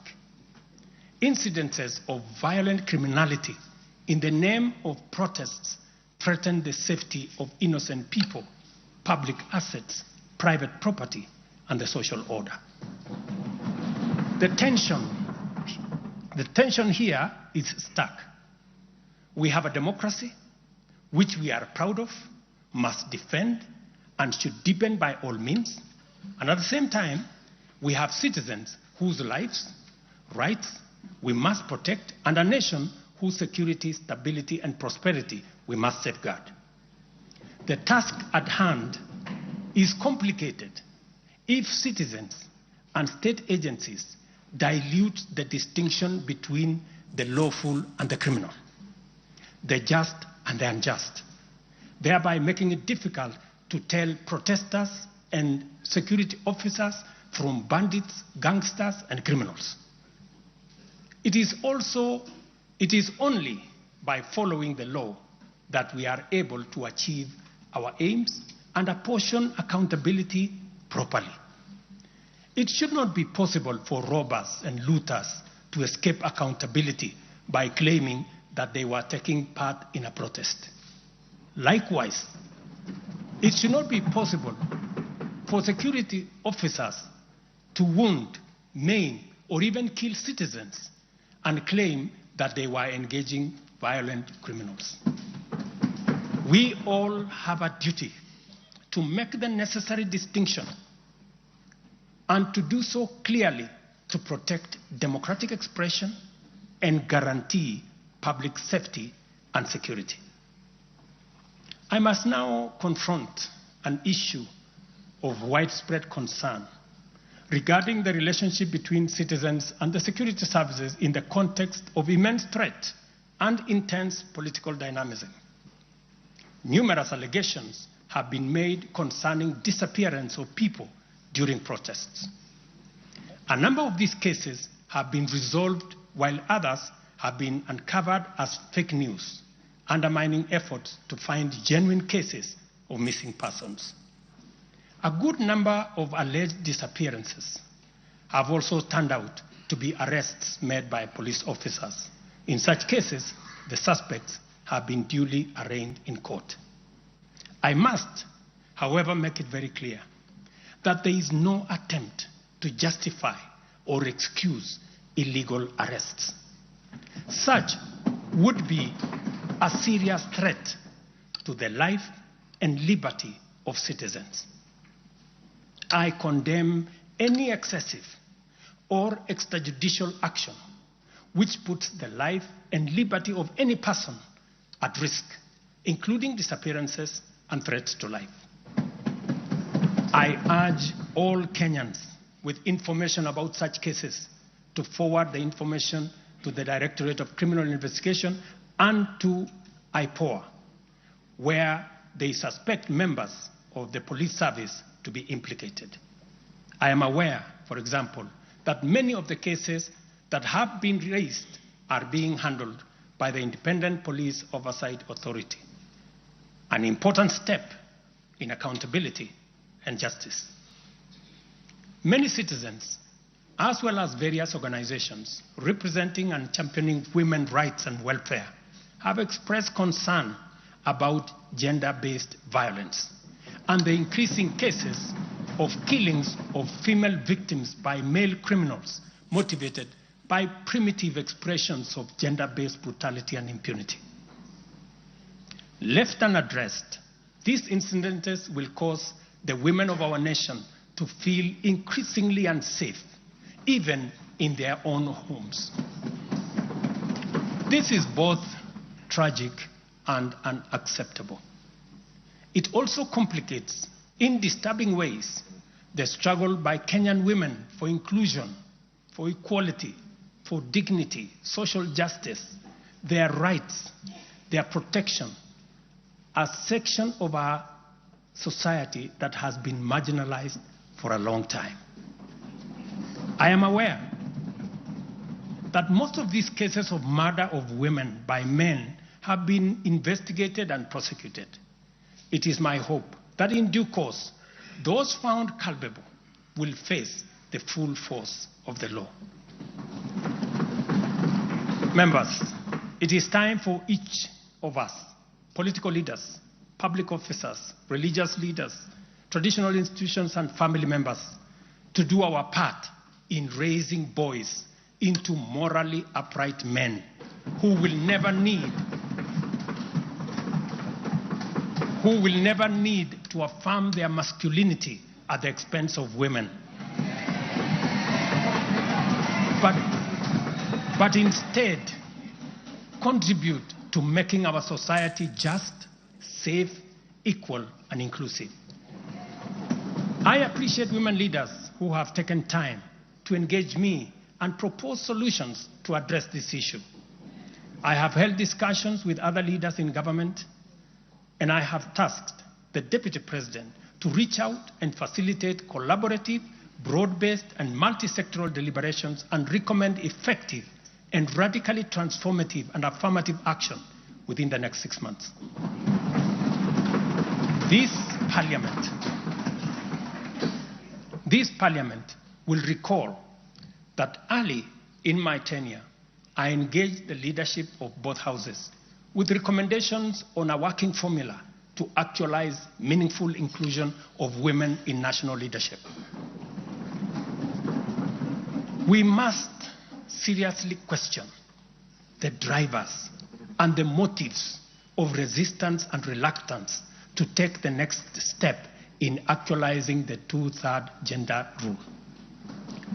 We must call out those who continue to sabotage this right of women to contribute to the governance of our nation.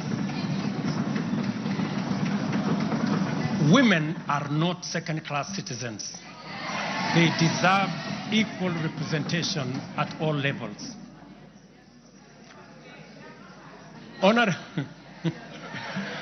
Honorable members,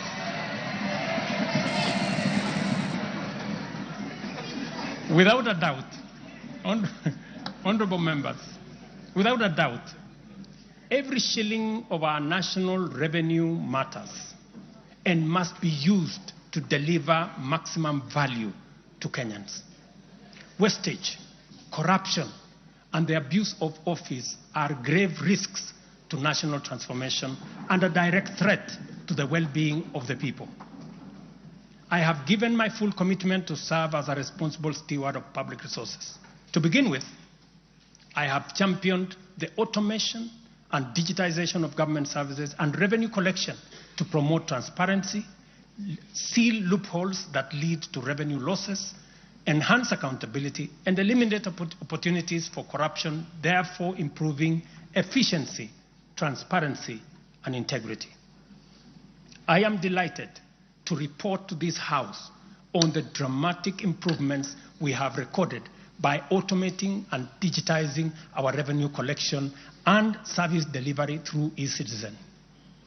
We have so far digitized 20,855 government services, up from 350 in 2022, representing an increase of almost 6,000%, while we have significantly improved revenue collection.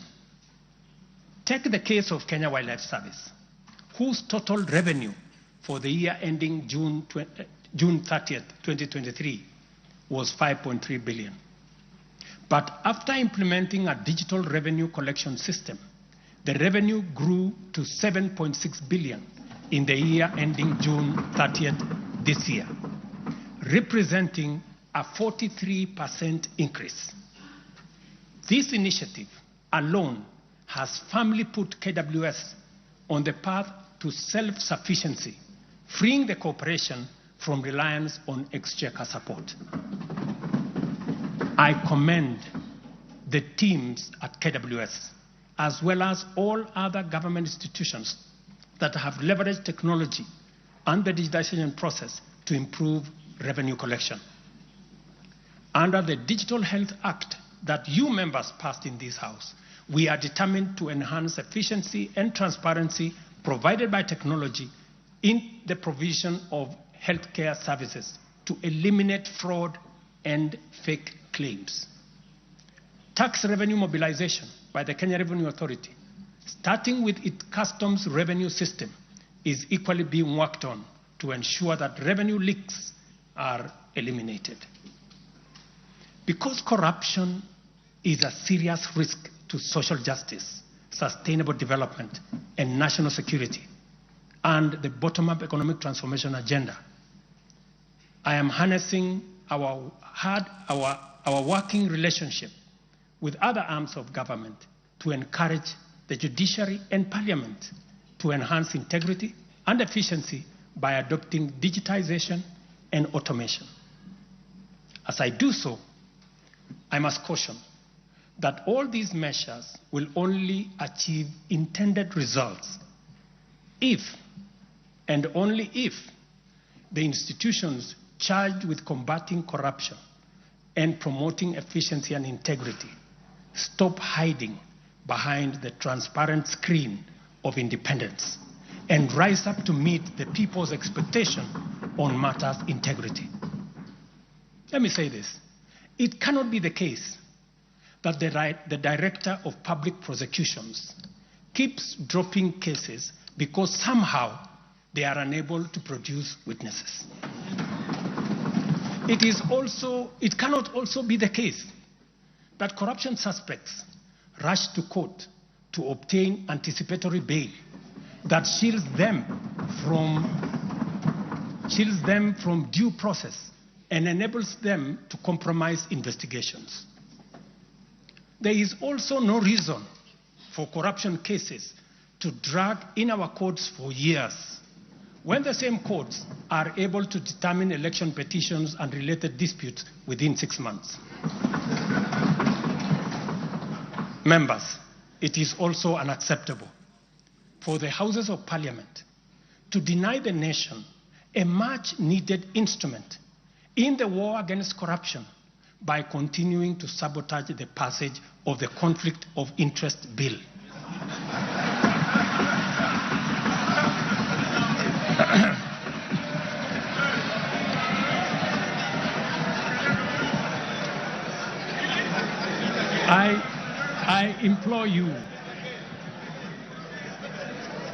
I implore you, honorable members, to stop dragging your feet on this bill, unless, my friends, there is a conflict of interest in the passing of the conflict of interest legislation.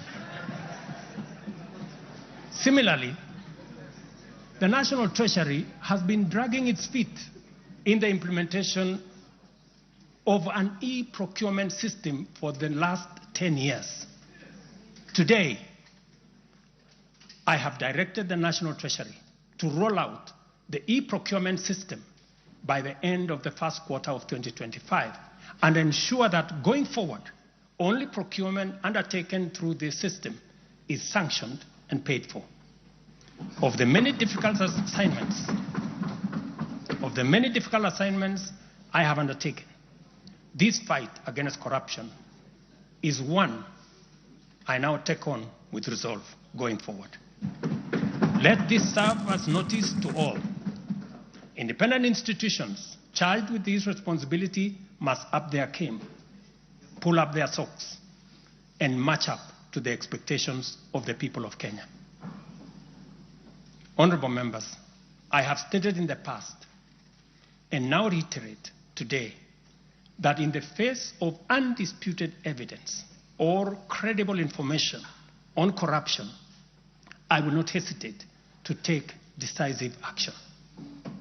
Accordingly, I now direct, in furtherance of the principles enshrined in Article 10 of the Constitution on transparency and accountability, and based on new information provided by investigative agencies and partner nations, that the procuring agencies within the Ministry of Transport and the Ministry of Energy and Petroleum immediately cancel the ongoing procurement process for the JKIA expansion public-private partnership transaction,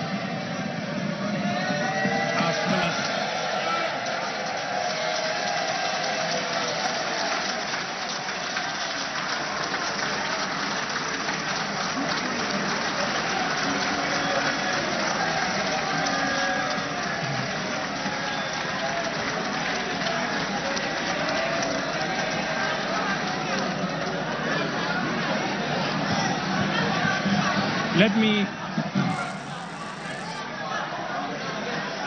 Let me repeat this for clarity.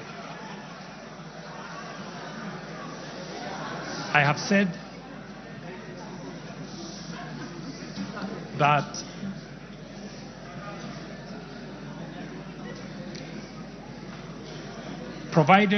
because of the information that has been provided to us by partner nations, I have directed agencies within the Ministry of Transport and the Ministry of Energy and Petroleum to immediately cancel the ongoing procurement process for JKI expansion public-private partnership transaction, as well as the recently concluded Ketrago transmission in public partnership procurement contract.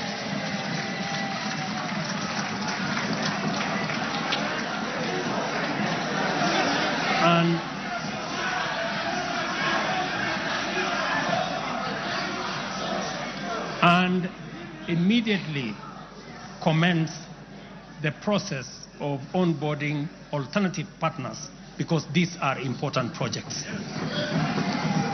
Honorable members, the work of taking our nation forward is our collective responsibility as citizens. For this reason, we value the contribution of all, whether they come in the form of support or encouragement, suggestion or proposal, criticism or protest. I believe that the most powerful component of leadership is listening and learning.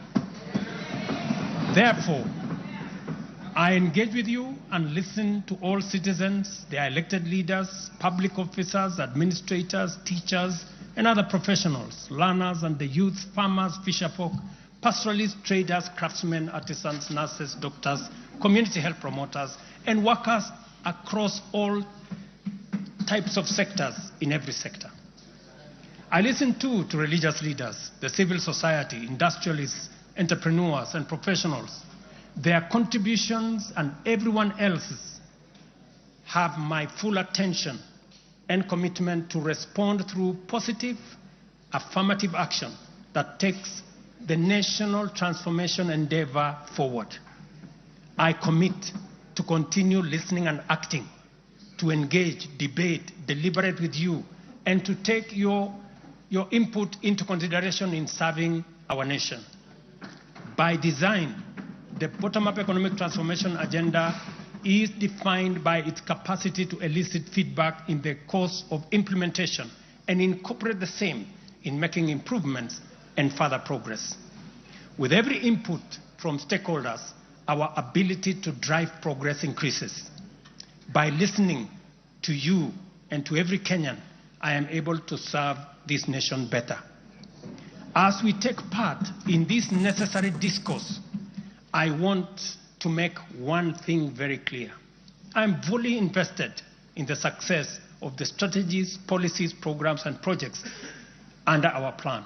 For this reason, I am committed to do all it takes and work with every willing Kenyan until we succeed, because failure is not an option.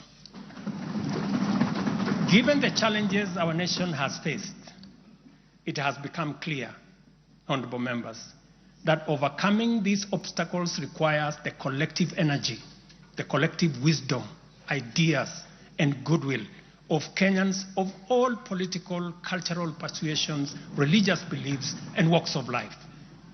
The wisdom of entrenching national unity and inclusivity as a national value in our Constitution is clearly evident.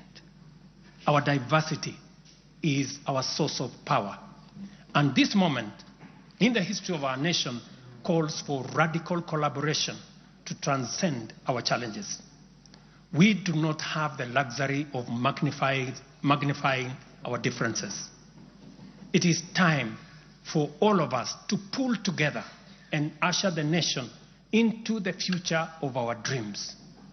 With this in mind, I initiated extensive consultations with leaders from across all divides, public and private. Through these engagements, we resolved to reimagine unity and inclusivity and harness the full potential of our nation through bipartisanship, which culminated in the formation of the broad-based cabinet. The imperative to accommodate the contribution of leaders across the aisle inspired us to constitute the broad-based government, a partnership based on shared purpose and premise on a commitment to bring our national values into action to turbocharge the implementation of the transformation of our nation. Being a farmer myself, transformation is like farming. A lot of resources are invested in plowing the land and planting the seeds, after which there is nothing to see for all the work except stretches of bare earth. Impatience might lead to anxiety and lamentation of the waste of effort in seed buried in the earth. However, after a brief wait, seedlings sprout, requiring close attention, weeding, and patient tending into the crop that will be ready for harvest. So is economic transformation. It requires hard work, investment of resources, patience, and faith. We have planted the seed, and all over the field, it is beginning to sprout.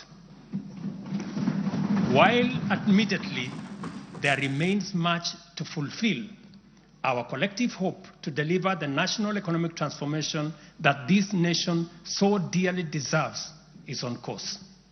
I am proud to declare that we have also made undeniable progress in building on the strong foundation laid in previous years and getting the National Development Project off the ground.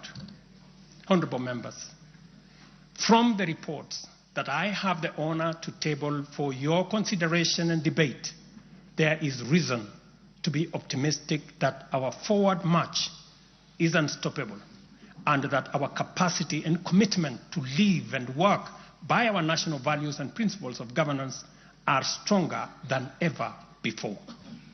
Our nation is a proud member of the international community, making our contributions to the global progress boldly and with great determination. We stand collectively facing the dawn with confidence that our expectations of a bright daylight is not in vain. In summary, honorable members, and all fellow citizens, the state of our nation is resilient. And now, honorable speakers, it is my pleasure to submit to Parliament the following 3 reports as required by the Constitution. Number 1 is the report on all measures taken and progress achieved in the realization of national values. The second, report on progress made in fulfilling the international obligations of the Republic of Kenya. And the third, report on the state of our security. Now, therefore, I hand over the reports to the Speaker of the Senate and to the Speaker of the National Assembly. Thank you all. God bless you, and God bless Kenya.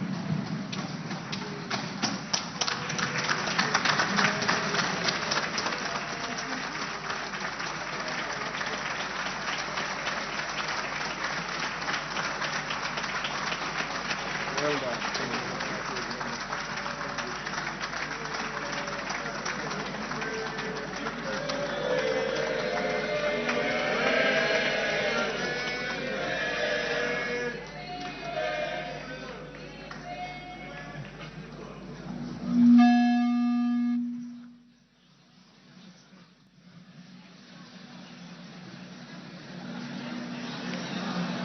Order, honorable members, Your Excellency the President, the Right Honorable Speaker of the National Assembly, honorable members, distinguished guests, please be upstanding.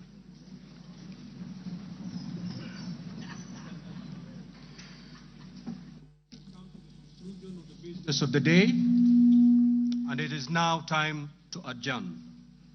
The Senate stands adjourned until Tuesday, the 26th of November, 2024, at 2:30 p.m. in the Senate chamber.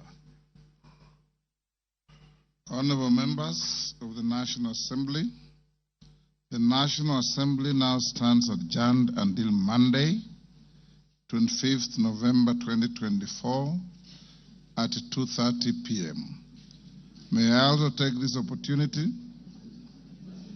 on Monday. I repeat, the National Assembly stands adjourned until Monday, 25th November 2024 at 2:30 p.m.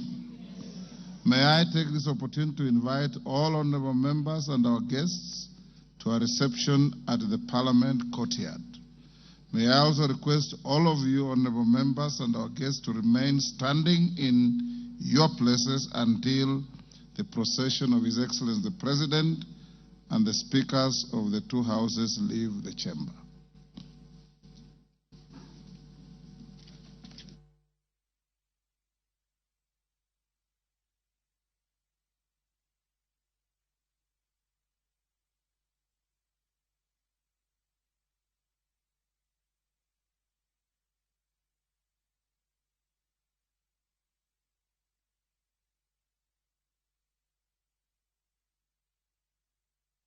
Well, how dear viewers, that marks the end of the third State of the Nation address by the President of the Republic of Kenya, President William Ruto, who has just concluded his third State of the Nation address as required by the Constitution.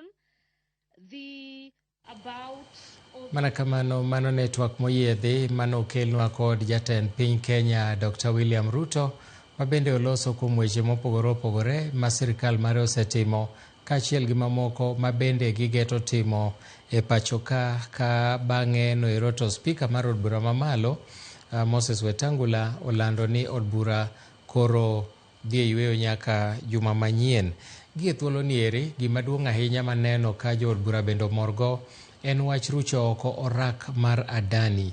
Adani wachne osebedo ka kelo ywaruok e pacho ka mangima kaachiel gi pinje ma oko ma bende ne ok morgo okang' ma jatend piny ne ochiwo godo rak ne ja ohala Adani mawuok e piny India, ka nyaka sani jatend piny owacho no rak mane piny Kenya odonje gi Adani mar paw ndeke ma Jomo Kenyatta okethi kaluwore gi bedo ni Adani sani koro chilo mar mibadhi moro mieno e piny Amerika, kendo jatend piny owacho ni ok onyal yie mondo jal ma chilo mar mibadhi osemieno mondo mi kendo ochak omi orak moro e pacho ka. Owacho ni koro gibiro manyo ja orak machielo mabiro konyo e gundho alap ma Jomo Kenyatta. Bende jatend piny owacho ni weche moko mosebedo katimore mag ndhicho mag oganda mosebed kindhiyo. Wacho ni en adier ni nitie jok mosendhi, to kata kamano wacho ni gitimo maginyalo tudruok makare mondo obedie kind tend arita kod jopiny, kendo wacho ni ok omor gi weche mosebedo katimore no, ka owacho ni ng'ata ma bende nosendhi kata moselal ma anyuola ne ok ong'e kama nitie, ikwayo anyuola ni mondo go lipot ka IPOA kod ka okwach kich mondo mi sirikal okaw okang' mowinjore. Kendo wacho ni demokrasia ma pacho ka en gino ma nyaka miluor, kendo wacho ni ng'ata ma janjore mabiro monjo ng'anyo mopuodhi, nitie ng'anyo ma kigo lipot ka polis koro mani wacho ni mano opuodhi, koro wacho ni janjore moro amora mabiro monjo jo ng'anyo bende ibiro rakruok godo kaka chik dwaro. Kendo wacho ni onge janjore minyalo wachi ni oluwo chik. Bas gie kinde no ero jatend piny bende oloso korka okumba mar thieth mar SHA, kendo waloso ni weche makamago kendo wabiro kelo nigi adimba e seche mabiro goeko. Ka nyaka sani osetieko kendo osewuok e od bura, waiko ni mathoth jofwambo mawa Walter Nyambaga, Chris Owino, giduto gintiere e od bura kendo gibiro kelonwa mathoth motudore gi mago ma jatend piny owacho kawuono e twak mare e wi chal mar piny Kenya. Kanyalo medo nuoni moko kuom gigo ma jatend piny owacho maduong' mokalo en rucho oko orak mar Adani, ma bende wachne osekelo ywaruok e pacho ka, kani wacho ni Adani ne omiyo orak mar gundho kendo tayo paw ndeke ma Kenyatta kuom thuolo mar higni 30. Mano jatend piny owacho ni kaluwore gi mibadhi ma koro nyiedhore ni omako Adani e piny Amerika, oruch oko wach mar orak makamano. Kata mano orak moro manoseketi e winjruok e kind Adani kod kambi mar teko sitima mar Ketraco, mano bende koro ruch oko. Jatend piny owacho ni biro manyo ja orak ma bende nyalo biro bedo jaratiro, ma bende biro kelonwa kata biro timo ragigo eko e yo makare. Kuom mano ochako wacho ni weche mag ndhicho oganda mosendhi molal godo, mano en gima ong'eyo, kendo wacho ni jopiny mondo oti machiegni gi sirikal mondo mi ginyis IPOA kata ginyis okwach kich ka nitiere ng'atgi moro ma bende wacho ni nolal kata mano ndhi molal godo, mondo mi otim nonro. Jatend piny bende wacho ni Kenya en piny mitayo gi demokrasia, to kitayo gi demokrasia, ng'anyo en gino mopuodhi gi chik, kendo ka ng'ato luwo chik makare to ok bi yie ne janjore moro amora ma oko mondo bi omonj jo ng'anyo. Magi gin twak ma jatend piny owacho kawuono e twak mare e wi chal mar piny Kenya, ka jood bura bende omiyo jatend piny gimiluongo ni standing ovation seche mano rucho oko orak mar Adani. Jood bura duto ochung' malo kendo opamone maber mokalo.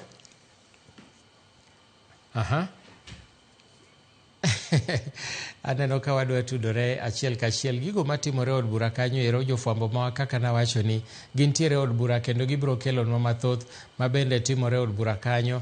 Unyalo neno ka jood bura mosore kon gi koni, moko bende pod mor ahinya kaluwore gi gigo mane jatend piny owacho mondo mi chenro mag orak mar Adani, mane gima duong' ahinya maneno ka jopiny kata jood bura obedo go mamor mokalo. Magi duto gia malo kendo gipamone, aparo ni kuom ma ok tin ne dakika achiel kapod gipamone apama. Mano en okang' ma bende koro chal ka gima jatend piny owinjo ywak mar jopiny, nikech wachni ok osebedo kadhi maber gi jopiny, kendo wacho ni gimomiyo maduong' momiyo rucho oko wach Adani en wach chilo mar mibadhi ma koro miene gi piny Amerika. Wach Adani ok osebedo kadhi gi jopiny e yo makare, to koro wachne koro rumo gi kanyo. Koro kwang'eyo kata nitiere winjruok moko mano osechul kata mano kaka gibiro timo mondo mi jatend piny wach gima kamano, nyaka bed ni nitiere kaka osenono mong'eyo ni kata korucho orak makamano to Kenya kamoro ok nyal yudo lal. Nyakwa Ramogi, odwa mar kawo weche manyien medo fwambo ni mathoth e od bura, kendo ka wasechopo kanyo to wabro kelo ni wechegi adimba e seche mabirogo. Mago gin jo od bura.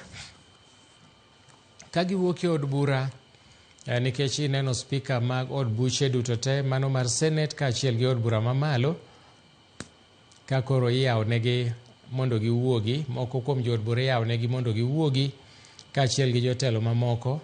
Waneno Gavana Ken Lusaka bende chalni nodhi od bura kanyo, en bende osewuok kanyo.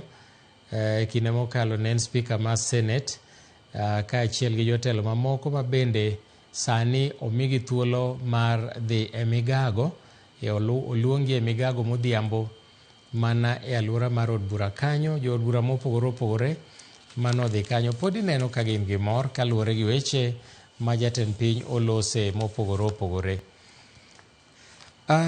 Weche mag thieth, owacho ni yore mag thieth biro dhi maber gi ng'ata ng'ata.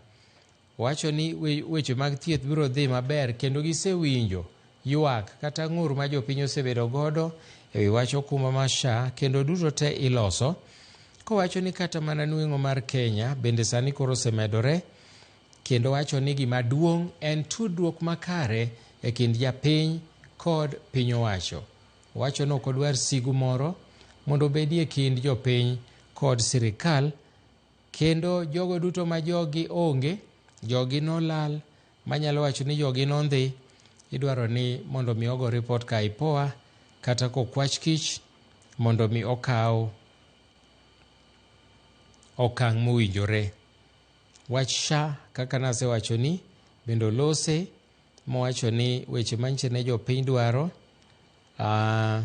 oseketie paro, kendo wacho ni okumba machon mane mar thieth mar NHIF ne ojwang'o moko kuom tuoche mane ok ginyal chudo ne, to kata kamano sani okumba mar SHA biro chulo mago duto te.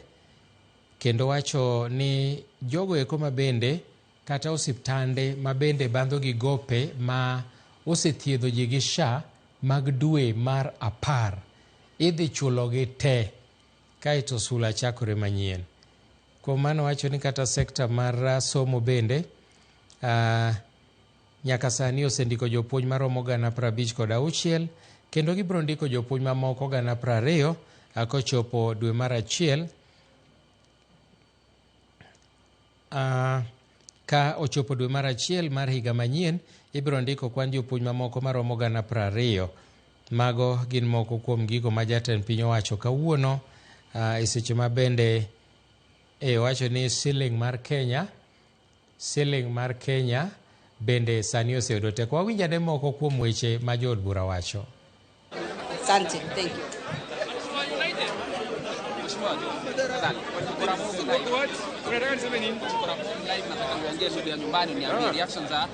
Kuhusiana na speech ya rais hasa Adani.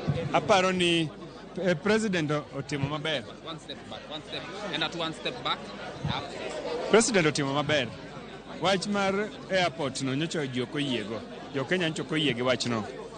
Omiyo wuok oko mondo keth gino timo maber kabisa, kendo ang'eyo ni jo Kenya biro miye support. Jambo ambalo mlikuwa mnatarajia kwamba rais ataweza kuzungumzia na kansa kama ilivyowapata pia na pigo. I think after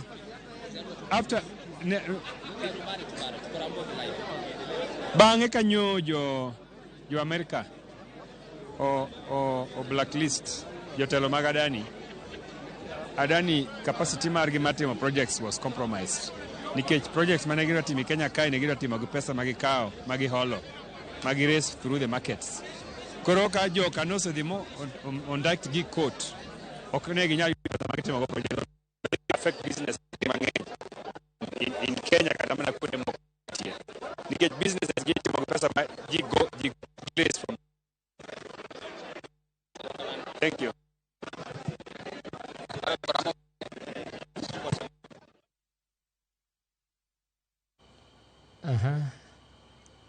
Mana kamano, mano jaod bura malego Usonga Samuel Atandi kane loso ewi gino ma jatend piny otimo mar golo oko rak mar adani toka dani achilo mar mibadhi no mieno gi piny owacho ma Amerika ne giwacho ni adani gisefwenyo ni nitiere mibadhi moro momake mar bilion modhuro mag dola. Koro jatend piny nowacho ni orak mar adani orucho oko. Samuel Atandi opaka ahinya okang' ma jatend piny no. Pod wamanyo jood bura mamoko ma nyalo wacho dhowa mondo wawinjane gima giwacho. Ang'eyo ni jofwambo ma wanyambaga ni kanyo, kendo bang' thuolo machuok ahinya wadhi tudore kode mondo nyiswa ni to jood bura mage moseyudo to giwacho ang'o ewi twak mangima mar jatend piny Kenya.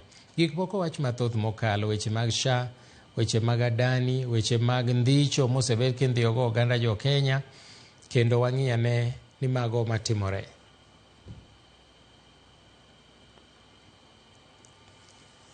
Kama koro jood bura ochung'eno ne orwak gi wadhi ane kende od bura mondo wawinjane madhi nyime. Procurement method. Thank you. Yes. Thank you so much, Waziri Mbadi. Quickly, Waziri Eden Duale. Welcome back from Azerbaijan, from COP29. The president has made a landmark decision this afternoon, that of cancellation of the Adani Group. Where does this place Kenya and the public-private partnership going forward? I have been listening to presidents coming to make a State of the National address, from President Kibaki, President Uhuru, and President Ruto. I think two key issues I can pick. The direction of the president on the Adani is a very clear signal. It's a very clear signal on the war on corruption and the position of the president. Because the voices of the citizens can have been heard and can only be said in the presence of the people's representative. Number two, public-private partnership is not new to Kenya. The SGR, the express highway, majority of our power producers are on PPP. So we can still go back, do due diligence, get a reputable firm, because we must fix our airport. We must fix our electricity generation. But because Kenyans and the citizens have raised a number of issues, I think he is a listening president. Second, and more important that the president said today, is that the era of extrajudicial killing must come to an end. It's only God, Allah, who gives you life and His own who takes. I think it was not fair. I mean, I'm one person who campaigned on the platform for President Ruto on the agenda of an end to extrajudicial killing. Myself and him, let me talk of the president, he's a God-fearing person. I don't think President Ruto will ever in his life sanctions extrajudicial killing. I think those Kenyans who are missing, now you have an opportunity to go to the DCI. Let's get facts, not fake news. If you have lost your loved one, please from tomorrow go to the DCI, document it, go to IPOA. The president has made it very, very clear. But in a summary, the president talked about how when you invest in production, how you get the results. We invested in cheap fertilizer. You have seen the result. Kenya today is food sufficient. Kenya today wants to export sugar. He talked about the Hustler Fund. About 85 billion have been given to 6.5 million Kenyans. So I think it was the shortest State of the National address, but with a lot that we will discuss in the coming weeks. I'm not a member of parliament, so I won't have the opportunity the next 3 days or the next 3 sittings to discuss. But I'm sure my colleagues are here.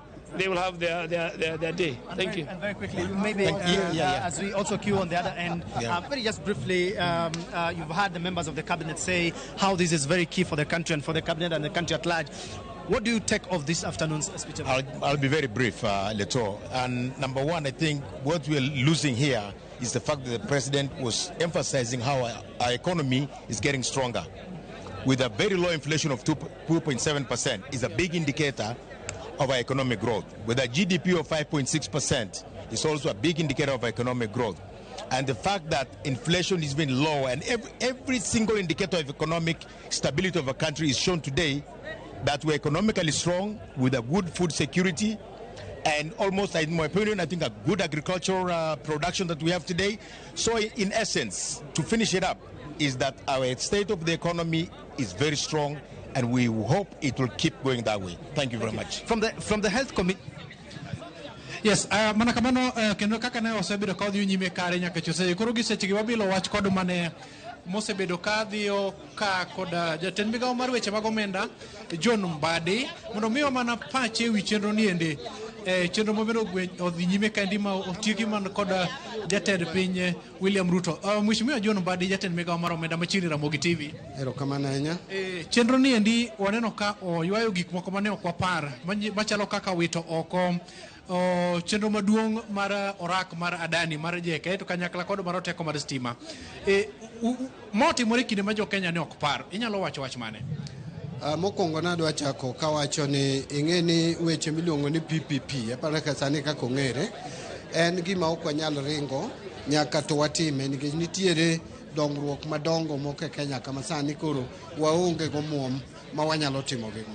To kata kwatimo mano nyaka wang'e ni gik mwatimo oluwore gi chike kendo gik mwatimo onge weche mag mibadhi kendo gik mwatimo kata jok ma warwako mondo los gigi mondo ger gigi gin jok moko ma onge gi mibadhi maluorogi to bende gitimo gik ma gitimo e yo madhi konyo jo Kenya. Kuom mano ka watimo gimiluongo ni procurement kata ka watimo orak wadwa chiwo orak nyaka waluw chike te kendo nyaka wang'e ni onge mibadhi.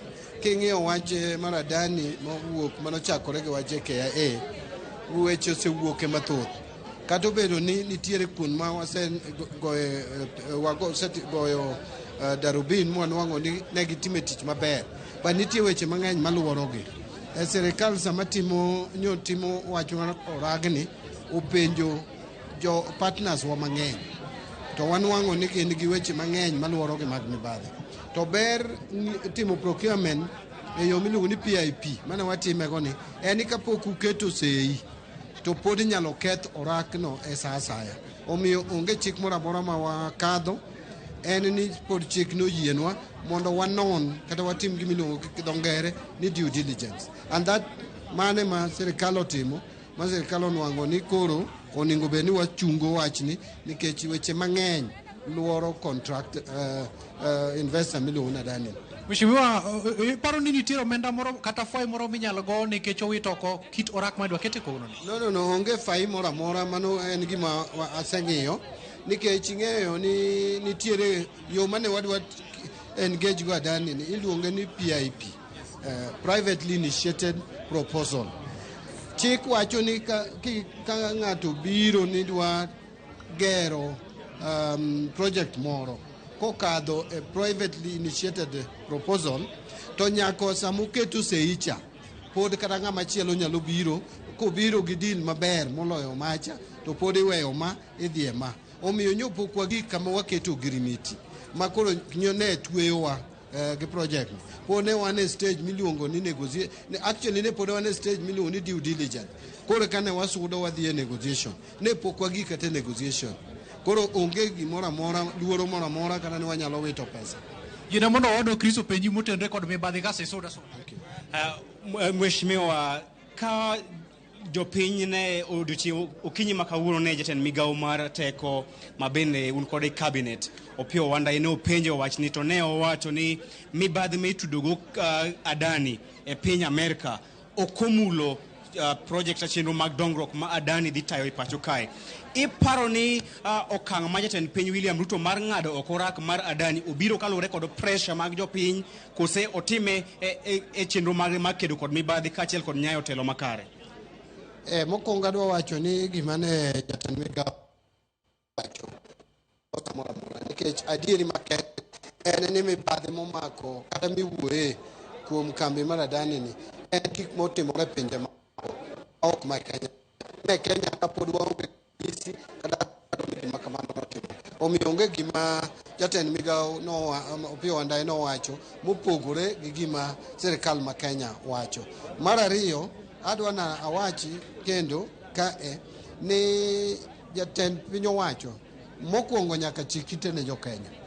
Mar ariyo, wan gi jomiluongo development partners kata osiepewa go bende nyaka watudrego mwapenji ni to un utimo nonro oko kono. Ng'at ma wan go ni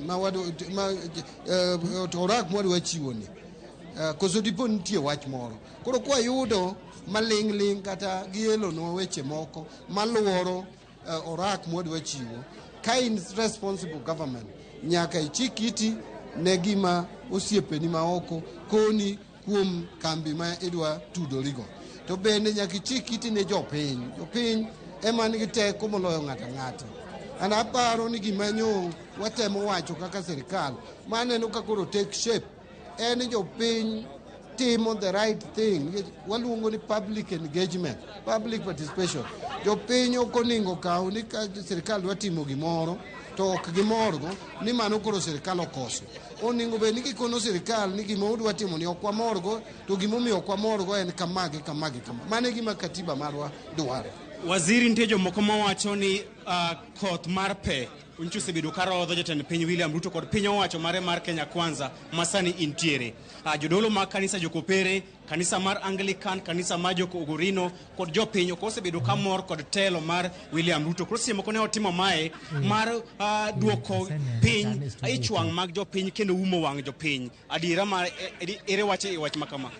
Ing'eyo jopiny to samoro wang' mar jopiny kata kwedo gik moko ma sirikal timo ok en gima nyien, to bende ok en gima rach. In fact, sirikal onego bed ni jopiny nono seche te. Kendo ka nitie gima rach, jopiny onego bed ni kwedo seche te. So ma ok en gima nyien, ok en gima wendo. Mar ariyo, president nyaka bed ng'ama chiko ite ne joma otiyo negi. Obed jo kanisa, obed jo civil society, obed kata dhano maraiya, kata jaus alot. Magi e joma chulo osuru momiyo sirikal riembo. Omiyo jatend piny nyaka chik ite ne gima jopiny wacho. Ok en yom ka ng'ato chiko ite ne gima jopiny wacho. Ang'e ni dwa ringo en jatelo modich, lakini penjo madhi penji mogik gin weche adi minyalo kwaro ne jopiny mi imoro jatend migao mar omenda ni piny owacho mar Kenya Kwanza osetimo minyalo wacho ewi otikta twak ma jatend piny odiochieng' ma kawuono. Ing'e ni gima duong' manyalo wuoye en ni midhiero mane chando jo Kenya ahinya ne en weche mag ngima matek kuom jopiny. To en adieri ni nitie atua ma osego e yor duoko ngima piny. Nikech gima duong' e ngima dhano mokwongo en chiemo. Kinyalo temo matek ni chiemo ji oyudo kendo yude e yo maber, mano en atua. Mariyo en weche mag lewni. Koro kanye monego wach ni to ere kaka jopiny nyalo bedo gi pesa e mfukogi. Mago jatend piny owacho wuoye. To gi weche mag housing, mago wuoye. Adwa medo ni sirikal owacho ni waneno mbele ka piny yaore. Meaning ni mbele kacha midhiero mang'eny ma wasenenogi koro dhi dok chien. An mane gima watiye. An mane ma sirikal mar broad based ni tiye. Wang'iyo ni mbele kacha rumbi mantie, ang'wengo mantie oyaore mondo ne mbele maber mondo ji mbele. Waziri wacho gadier. Kamera ke ni kwara mo nitiere.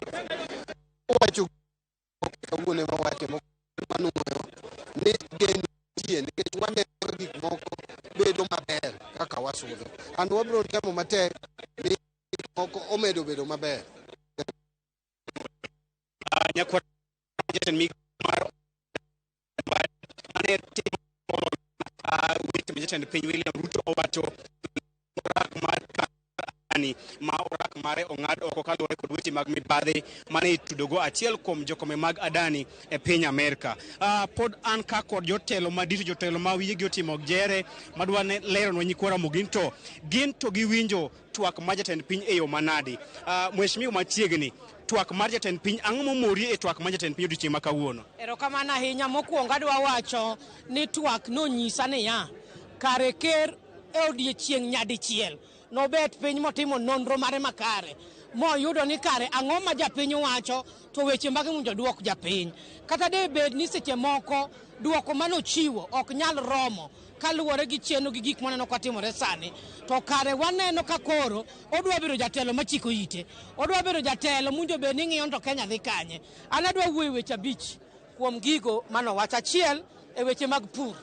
Awinjo kako wacho chenro ma en godo moseketo gi weche mag pur mag mbolea momi jopur kata weche mag chak kuom jogo mapuro weche mag dhok.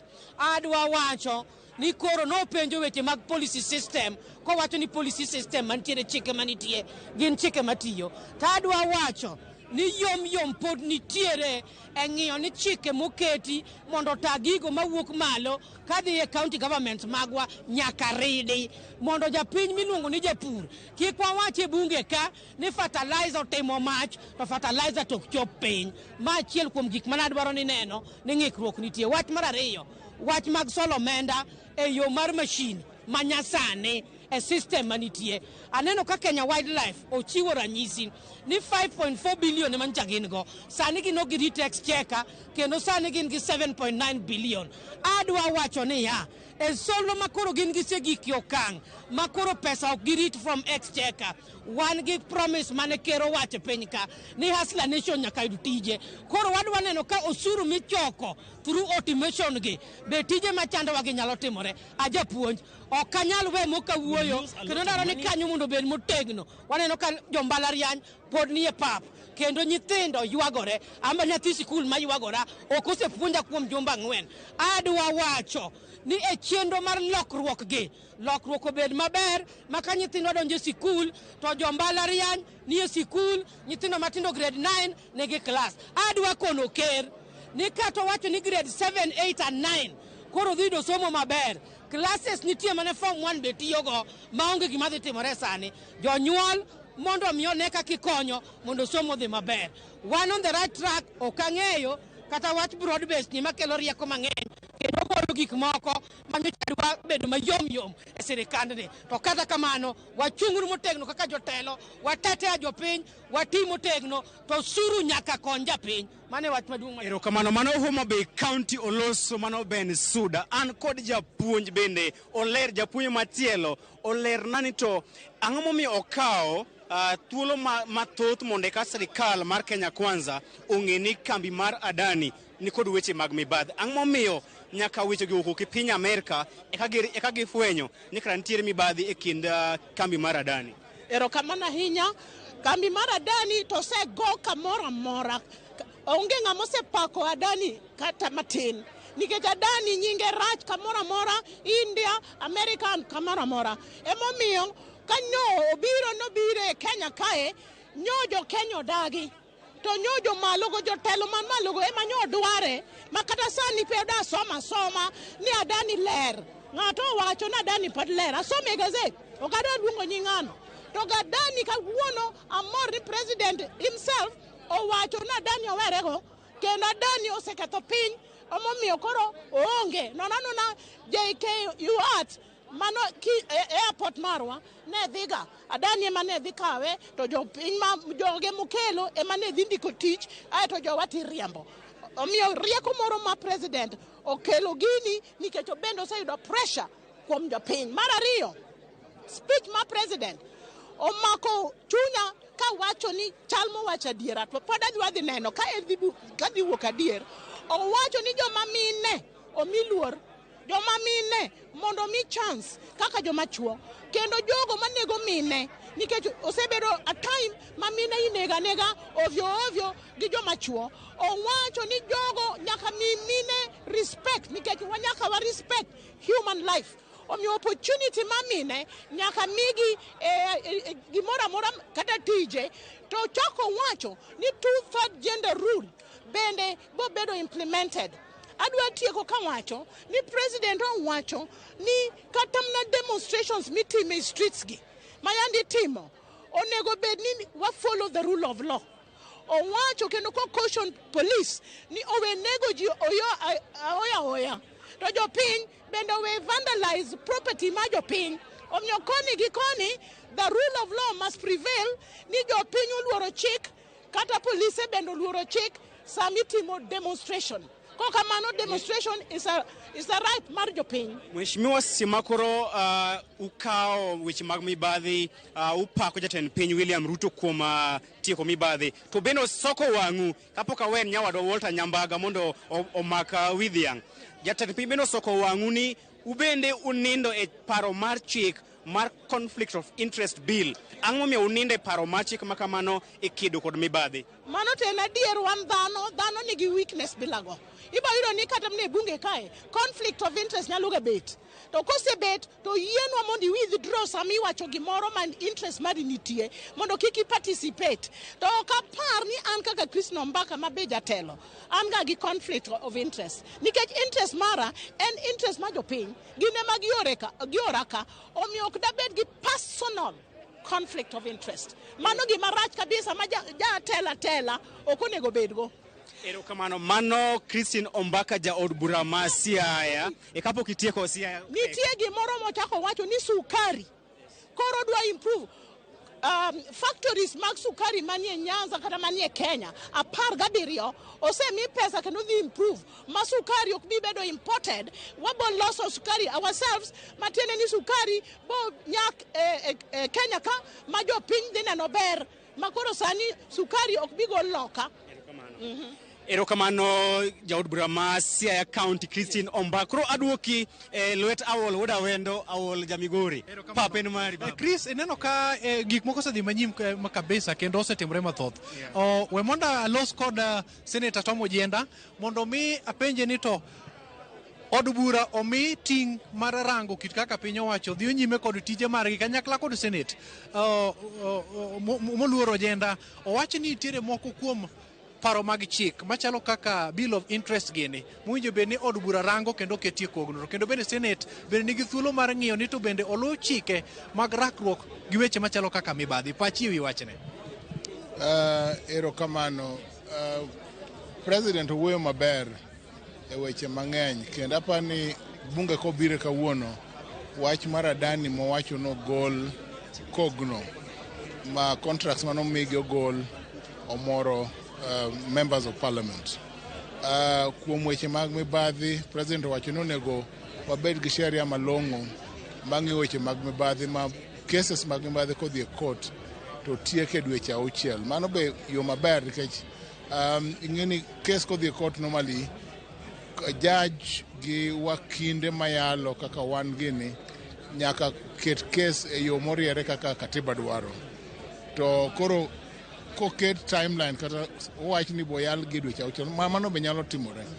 Mano gima bunge nyalo timo mondo cases go bi to tieki e yo machuok mondo jodhi mbele gi tije moko. E kuma tamalo 100 inyalo miyo president atamalo adi kuom weche mowacho gigo mose wacho. Kuom weche mag economy, growth mar economy, kuom weche mag sani pes nosegol bilion 387 ne sirikal otere county government, anyalo miye 80% nikech ang'eni wan on an upward trend. Weche mapok olosi en weche mag mako ji ma apani nyaka losi gi weche mag na wuoyo mag citizen gokinyi, kendo apani sirikal weche mag SHA gi SHIF mosebedo ka chendo mag teething problems. Wang'e maber universal health nyaka bedi gi the taifa package ma ng'ata ma Kenya onego oyud thieth makare. Koro kwadhi mbele apani weche gite bro losore. Sani wan e broad based government manyiso ni sirikal ayanga ma oketo political parties te. Koro we are building mondo wayud ni kaka wanyalo timo maber gi sirikal. Erokamano. Wana kamano nyakoro Ramogi kaka nasekoni ni wabiro mana yudo twak mopogore kuom jood bura ka gik mag riedo gin gigo mamulo twak molosi motegno mabende no ka jatend piny olieko ni nitiere gima pok odonjo ne kare mabende gi seche gende obro dwaro mondo mi rangi e yono motegno machalo kaka teko ji e twak mosebedo ka dhi nyime e yono malaanda to kendo bende yono maseche moko okosemoro oganda osegoye mbaka kod jodito mopogore gi seche gende obro mana bilo wach kod moko kuom jood bura mane ntiere iye mowuok oko mamiya tamalo moko matemo gwenya tamalo moko to kendo bende temo ng'iyo ni kit twak maket kod mani debe ni pogruok obedi mopogore kod orak mothich oko maradanyi kata mong'ul kod piny owacho ma Kenya kaluwore kod midhiero kaachiel kod machienglo moko mosebedo ka neno e pinje moko to kod maktiere ka to okang' gi rang'iny mane ochope en okang' mane mibidhi ka kopo ni chudo moro nyalo betie kata mana kit puonj bende nyalo betie. Gie sechegieni moko kuom jo od bura puoyo kit twak ma jatend piny William Ruto bedo godo kaluwo ni en twak modhi makare kendo en twak modhi e yono makare mak mana ni nitiere jogo ma bende ok oyie kode kendo mawacho ni twak maket kod mani ne gigeno ni nyalo chiwo ler kod berruok makende. Koro watieko chenro niendi nikech nwachako kod wendo mokwongo edukech kuom seconds 30 twak niendi in owuon odhi ni kare koso kodhi ni kare kuom seconds moko 30. Ne wawuoyo kan wachako twak e wach mar somo nikech skul ne nigi shida apano kero wuoyo ewi wach mar dhi ndiko jopuonj 20,000 go eko gima neno ni koro nyakwa chun ker matim en ni 20,000 eko odhi e kor gwenge duto kik obed ni 20,000 mana madhi e kor gwenge moko achiel ariyo. Wach mana dani bo chako wuoye nikech en wach man chathago jo Kenya kabisa hapa en wach no endo madhi miyo chia gi chir bedo kuom jopiny nikech ochiko ite kuom weche mathago jopiny. But gima chako wuoye kendo maduong' ahinya en wach no endo mar deal gi wach mag mibadhi e sirikal mamiyo pesa wuok kalal seche duto te. Koro gigi ekite gin weche mabeyo mowacho lakini gima koro dhi loko ngima japiny en putting them into action. Timo gi mondo ging'e kaka wacho gi. Kamano Edi, nyakora Magajuang mana kaka Edi opimoni no koro wantiere ka kod jaod bura mano Maseme James Nyikal daktari. Daktari mos kuom chopo kuomi e yo ma twak mobedo e yo machuok. Inyalo chiwo atamalo adi? Atamalo 55 ewi 100. Ang'o momiyo 55 mireme? Gimomiyo 55 mareme gin weche mabeyo king'iyo weche mag thieth, weche mag somo manyicha chando ji, weche mag university kendo kata king'iyo weche mag security jomilalgo gi duto wachgi to gisebet ga kamae kuom ndalo mang'eny to kwane ka gimoro osetimore. Wach mar thieth giwacho maber, wach mar SHA olosie maber to gimoro achiel odong' kanyo momaka nikech kani igolo weche adani ogol weche adani ma airport ogol weche adani mar petroleum gi ketrako to weche adani masha to kawinjo kogol temane kuro dhi 104 billion ma ne pod ok wayiego nyaka sani. Koro mano miyo adwa chich gi gigi gimoro be kiwache mamit ahinya kawuone ka wachako tich donge koro nyocha wanyalo bede ni moko waseloso to ber gima owacho ni omulo gigo te tayo wacho gik modwa timo to gi ndalo modwa timogie. Koro gima mano morago koro wabiro rito ndalogo kochopo chieng' to ne wacho chieng' makama koro sechopo koro ere. Agomba ka kod James Nyikal ka koro anti kod seneta mabende abro koni mondo ng'i kamera niendi. Seneta ne intiere twak kendo aneno ka twak odhi makare. Ji osetemo chiwo atamalo mang'eny matin gi mantiere kare to gi moko weche mabende jok ma wigi liw wacho ne jatend piny ok omulo madonjo ne japiny e yo machuok. Ere kama inyalo yienge twak ma kawuono? Kisungu ne mit kendo ne ler kendo mbaka bende ne mit. To shida ma omako jo Kenya ok aneno ka ker William Ruto owuoye. Kawuono nonego be nonyisowa state of the nation. Tiende no chalo daktari manyisowa ni jatuoni nigi chandruok mane to yath mane mwasemiye mondo oyud konyruok. Shida man Kenya sani en dhier.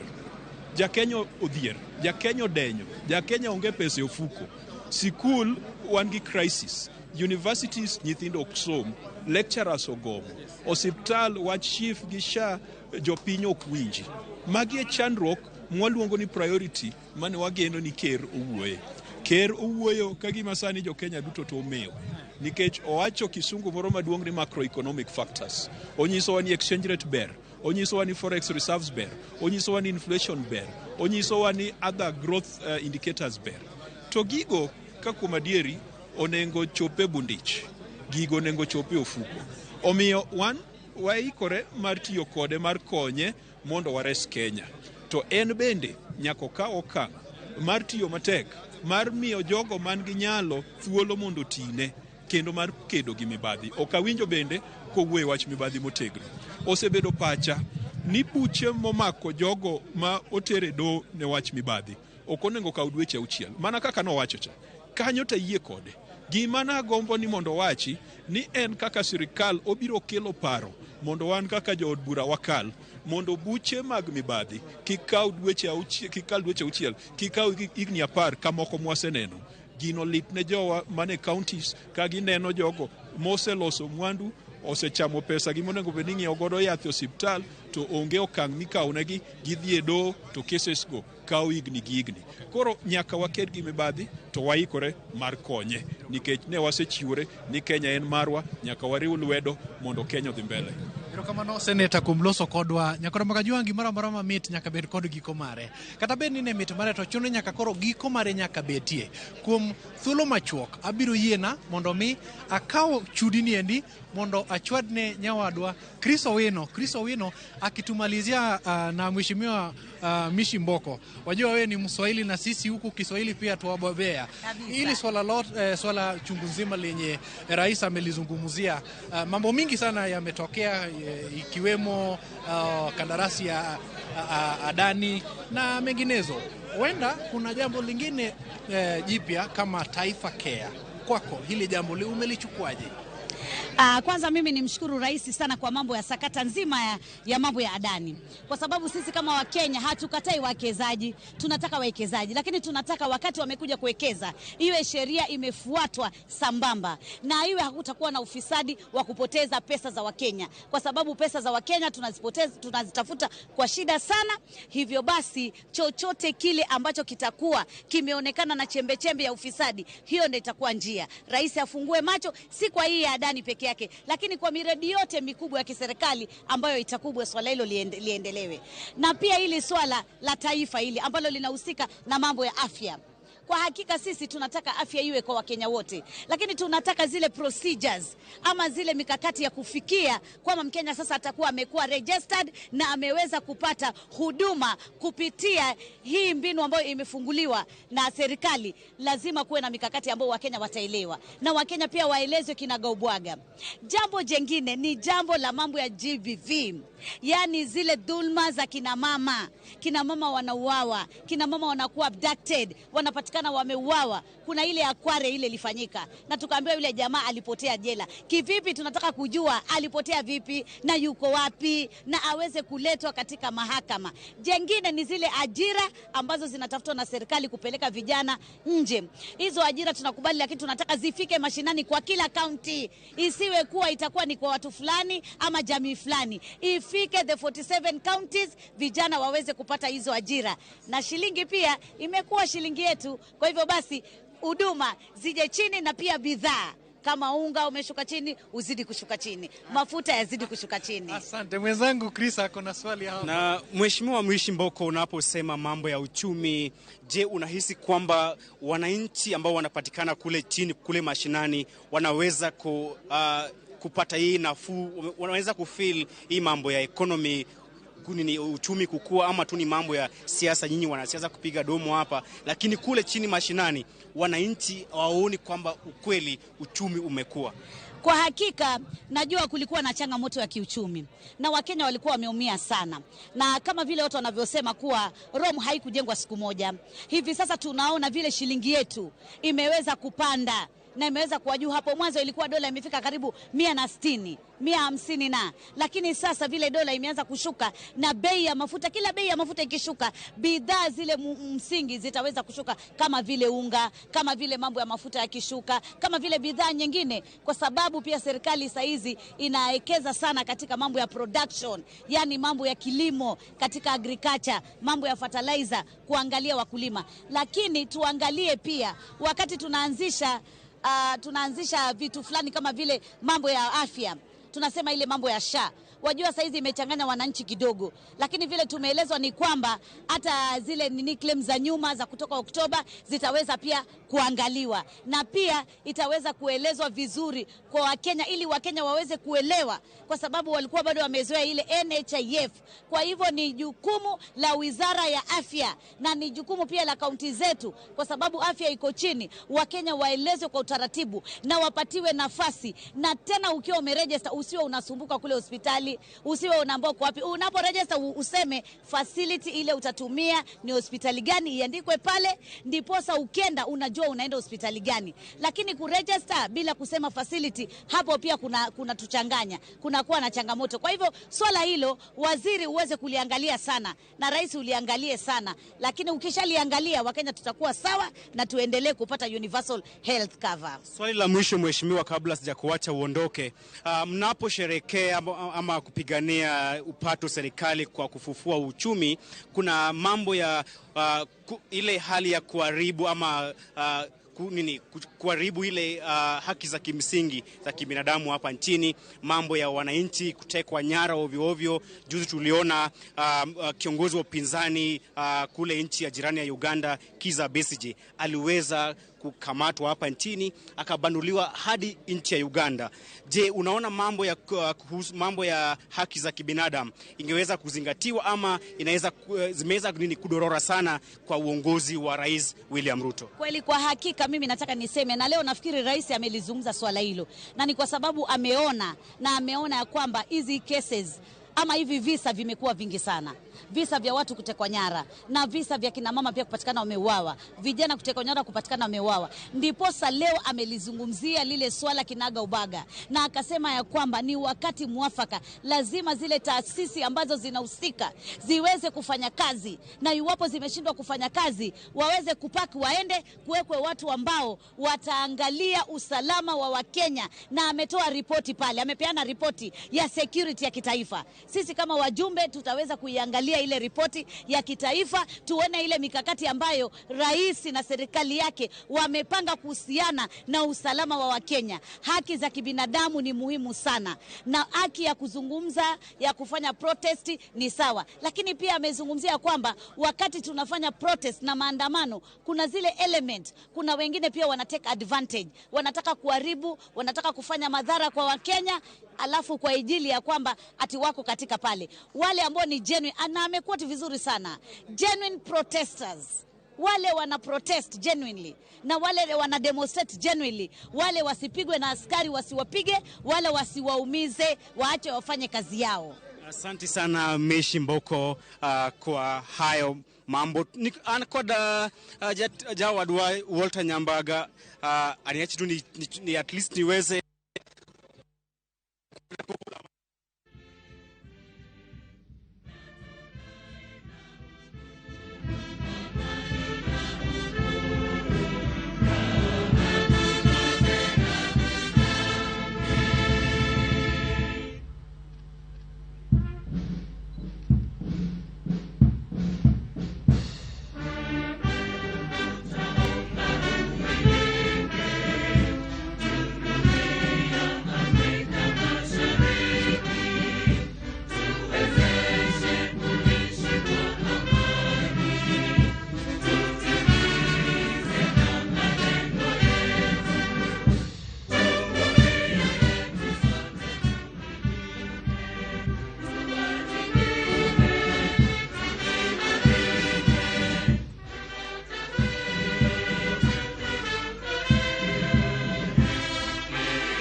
Mana kamano mago ne jofwambo mawa mane ni e od bura mabende okelonwa lipot e wi twak ma jatend piny nogolo e od bura kawuono. Walter Nyambaga erokamano ahinya kaachiel kod Chris Owino achiel kachiel kowuok e od bura mamalo e boma ma Nairobi.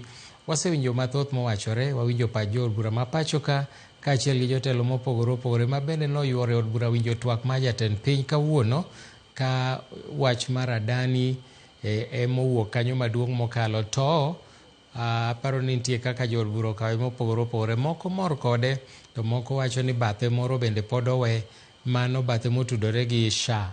Kara kamano wabro winjo duto e weche manyien mabiro, nikech mae momiyo wan ka wadhi nyime kanyo. Mano pod kwaya ma pod miyo jo od bura mor ka gidhi nyime gi wer bang' twak ma jatend piny. Waikore mar keloni mathoth kowuok e odwa mar kawo weche ka wang' oromo sa 1 kendo sa 3 bende wabro keloni mathoth ahinya. Jatend piny olosi weche mathoth mokalo, mana kaka nwawachonu weche mag thieth. Owacho ni okumba machon mar thieth mar NHIF ne ok omulo gimoro amora, to kara kamano sani okumba ma SHA biro bedo ka thiedho gik mang'eny mokalo, kendo biro konyo jotuo, kendo biro kwako sekta maduong' ahinya mar thieth.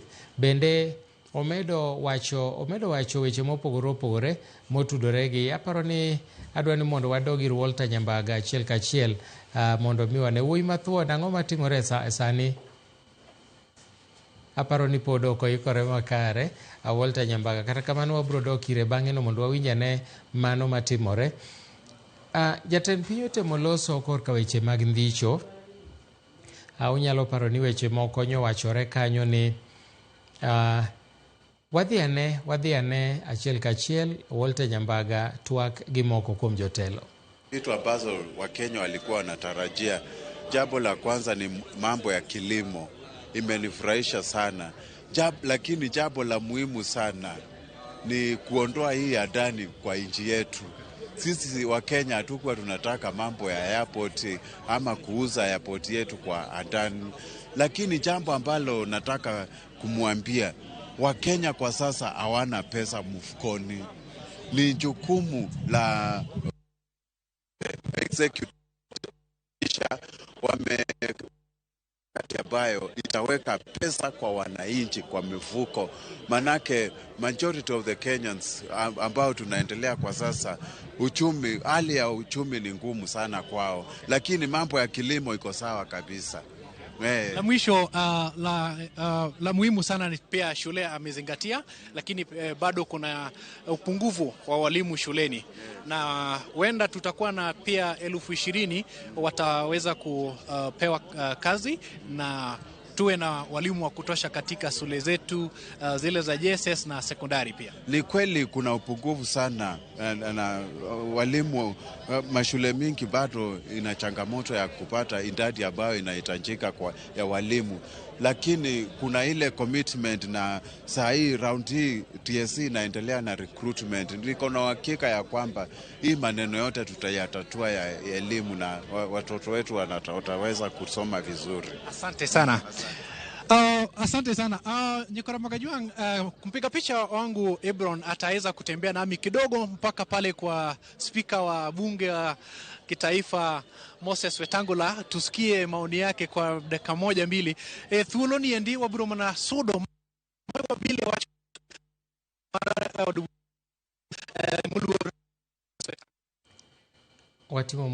watimo mos kaluwore gi ng'ikruok mobedo no. Kata kamano kapod ni jafwambo marwa Walter Nyambaga yudo spika mar od bura mamalo Moses Wetangula, pod wabro dok kono mondo wawinjane mago madhi. Wawinjane Musalia Mudavadi, jatend jotend migepe wachang'o. So called on Parliament not to delay crucial bills like the conflict of interest bill. It's a very important instrument in the fight against corruption. So that bill has overstayed in Parliament. It should come out. He talked about the economy. He talked about agriculture. He talked about the femicide and other ills. So these are very critical and pertinent issues. And I think the President has made a good account of today's State of the Nation address. Just one more before you can leave. You've actually mentioned the issue about the state of security and also the issue of post disappearances and abductions also featured in this speech today. But this comes against the backdrop of that incident involving the Uganda opposition supremo, Kiza Besigye. More facts around it, and that is what we intend to do. We can speak to it later, but I think we should not cloud the very important statement the president has made by trying to personalize and focus on one issue. Yes. Yes. Thank you so much, sir. Thank you. And thank you. Wish you the very best. Thank you. That is the Prime Cabinet Secretary, Musalia Mudavadi, speaking about why. Mano ne jatend jotend migepe Musalia Mudavadi mabende oloso ka otudore gi weche mag adani ma jatend piny owacho. Wacho ni mano en okang' maduong' ma jatend piny onyiso okang' mare mar kedo gi weche mag mibadhi e pacho ka, kowacho ni mano en ranyisi ni Kenya ochomo kama kare. Pod wadhi nyime gi neno mathoth mawuok e od bura. Kata kamano, adwa ni mondo akaw yweyo mondo wachiw thuolo ne jofwambo mawa mondo los duto ma wabiro kelonu e weche manyien mag ang'ich welo sa achiel kendo weche manyien mag oimore sa 3. Oriti masani, nyinga Milton Ochieng' Awuor.